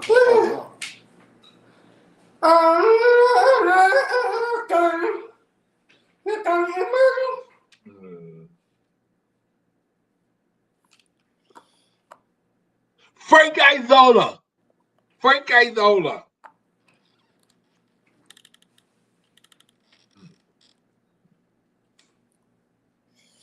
Frank Isola. Yeah, him. But when he's there, that means Tony or Woodbine's not there. Yeah. But I do like him. Just that I like them two better together. Like Nina Curbs.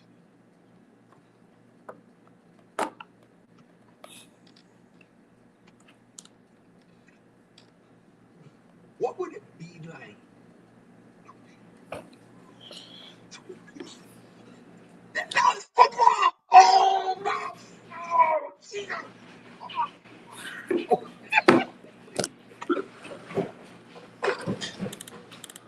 Which you gonna pay attention to more, the romance or the football? Equal. I mean, if you ever hear her talking, about football, I mean, wow, that woman knows her football.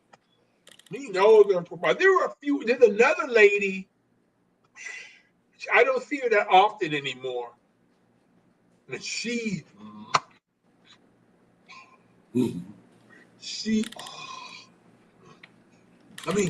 said Buffalo.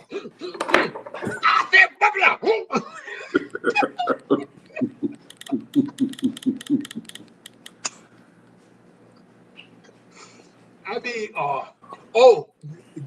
Jamel Hill, she used to be with Smith.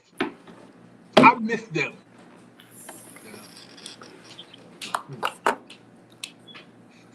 And I almost met her when she was here in Philadelphia. I mean, she was like, I was here, she was like over there. I don't remember what it was for, but you know. But I mean, wow. And like when Tony's on the point,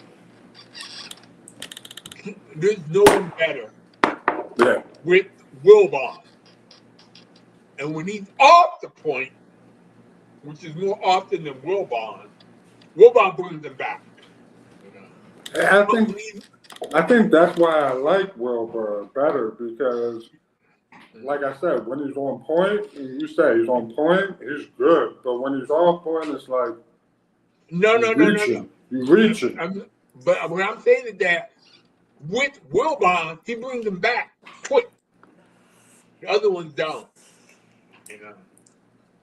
I mean, like they go to they let you know what you're talking about, and sometimes they got the list there, and you still don't know this. You have to wait for it. Mm-hmm.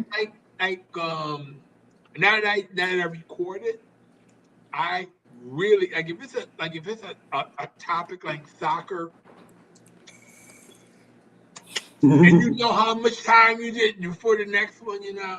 And one time he was talking about soccer, and I turned it on, and they still had like 15 seconds left, and I had to go back and hear the whole discussion, you know. Yeah. But, oh man, PTI is my favorite, and the worst part about it comes on around the news. Yeah. But now what I do, because I record the news, I do 6 o'clock, 7 o'clock, then PTI. You know, because it's better to end with PTI than to start with PTI. Especially with that the orange guy in DC.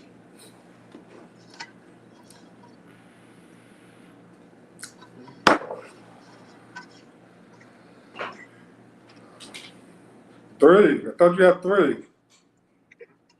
But I want more. Go get more. I don't know. We'll see. We'll see after I mow the lawn if I still want it, you know. Yeah.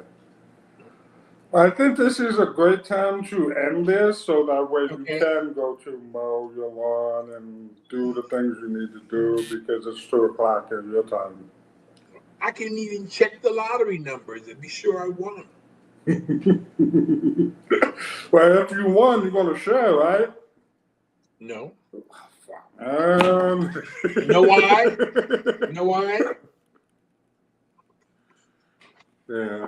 Yeah. I mean, like, I'll be honest with you. I'm not. I don't believe I'm exaggerating. Okay, I might be, but I don't believe. If I knew my situation and I won, you would be the top 4 people that would get something from me.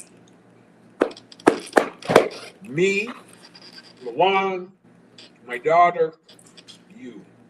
But my daughter, you might get my daughter's share because she owes me.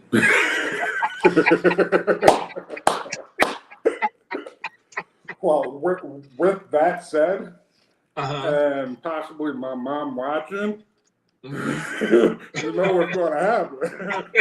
You owe me. No. But my daughter, what my daughter did was she borrowed money and she paid the code agreement. Then she stopped. You know, and that's a lot of money for a person that doesn't have any. Yeah. You know. Yeah. And then one time she made a token payment, and it came at the right time because I was like, and I didn't know it, and I'm like, oh man, and then I saw she paid me, you know. But now I don't even take that chance anymore. Yeah. Now I leave it where it is, and I wait because I get like I don't like to pay like that. I like the nickel and dime people. Yeah. Even my credit card, like I owe on. I didn't realize I owed on my BJ's card, but I pay it all the time. I mean, I pay it sometimes 4 times a month.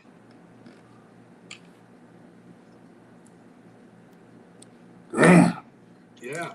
Not, you mean a little bit instead of like, okay, like let's say I bought something for $100. Okay, let's say I bought it the day after I get my check. I've already paid $25. Then the next I paid 25, 30, whatever, and because I can pay online, I never wait for the bill. Yeah. I always pay little. And in one time, I owe $1,000 because they were in the process of sending me back all the money that I paid ahead. So they sent me the check for $850, and I sent it back to them plus the $175, and I didn't cash it. I put down on there. I put it in the envelope and sent it back to them. Yeah. So now they don't do that anymore. Now they just say, "Well, he's gonna buy something too." Yeah. Because really, by paying ahead, you save on interest. Yeah. I mean, the reason why, there's these 3 cards that keep sending me notices, 30, 28, 29% interest. No. No. You want that in the low teens. Pardon me? You want that in the low teens. I don't even think they have them anymore. I mean, even you got a high credit score, they don't have them anymore. They figure because like right now, what's your saving interest you get on your savings? 0.02. I mean, like at one time I had $1,000 saved up. I get a notice 1 penny. Mm-hmm. But that same 1,000 will cost me $18. Mm-hmm. I try to take that $17.99 and give it back. Yeah. And they wouldn't accept it. Oh, they accepted. I mean, but this is what happened was I didn't use the card for a long time, but I was still paying it without using it. Then when I used it, they sent me back the check. But that's the way I do it. I hope to keep that going because that 18% is too much. Yeah. It's stupid. And I call him now I got a new cock wobble. Your vindictive PPP cock wobbling chief. That's what I call him, cock wobble. I learned that word with Trump. Yep, I'm gonna call him. I'm gonna say, and now an important message from your vindictive PPP, your PP cock wobble in chief. And ladies, and I want to put his face or right above it, but I don't know how to do that.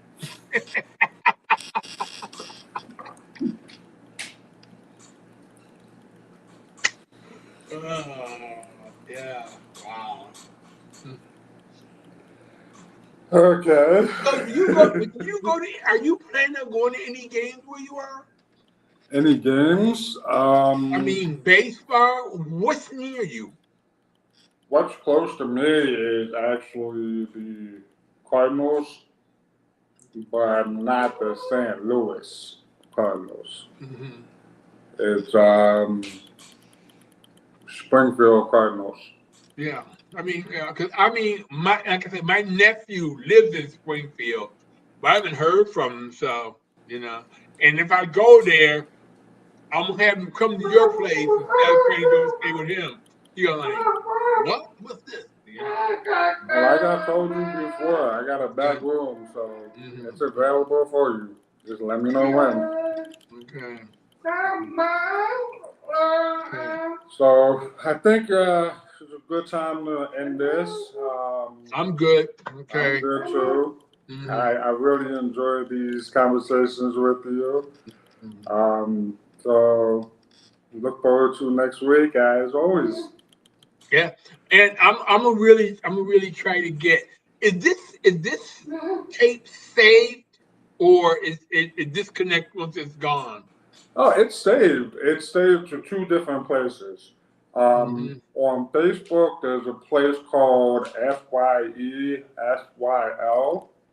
It's two Hmm. separate words. It's Yeah. there. It's also saved on YouTube Okay. at FYESYL 2.0. You have to send me the information because I'm not gonna remember it. That's Okay, I fine. already That's fine. forgot it already. I mean, I remember one letter, but that's it. That's fine. I'll send you both links, Okay. and then you can watch them.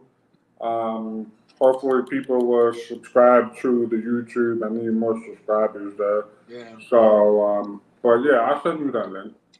Okay. Thanks. Take care, and remember, Buffalo. That's how you spell Super Bowl. Let's go, Buffalo. Buffalo.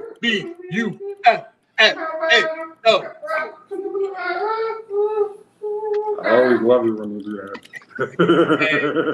Okay. Bye. Have a wonderful day. Thank You you. too. Yeah.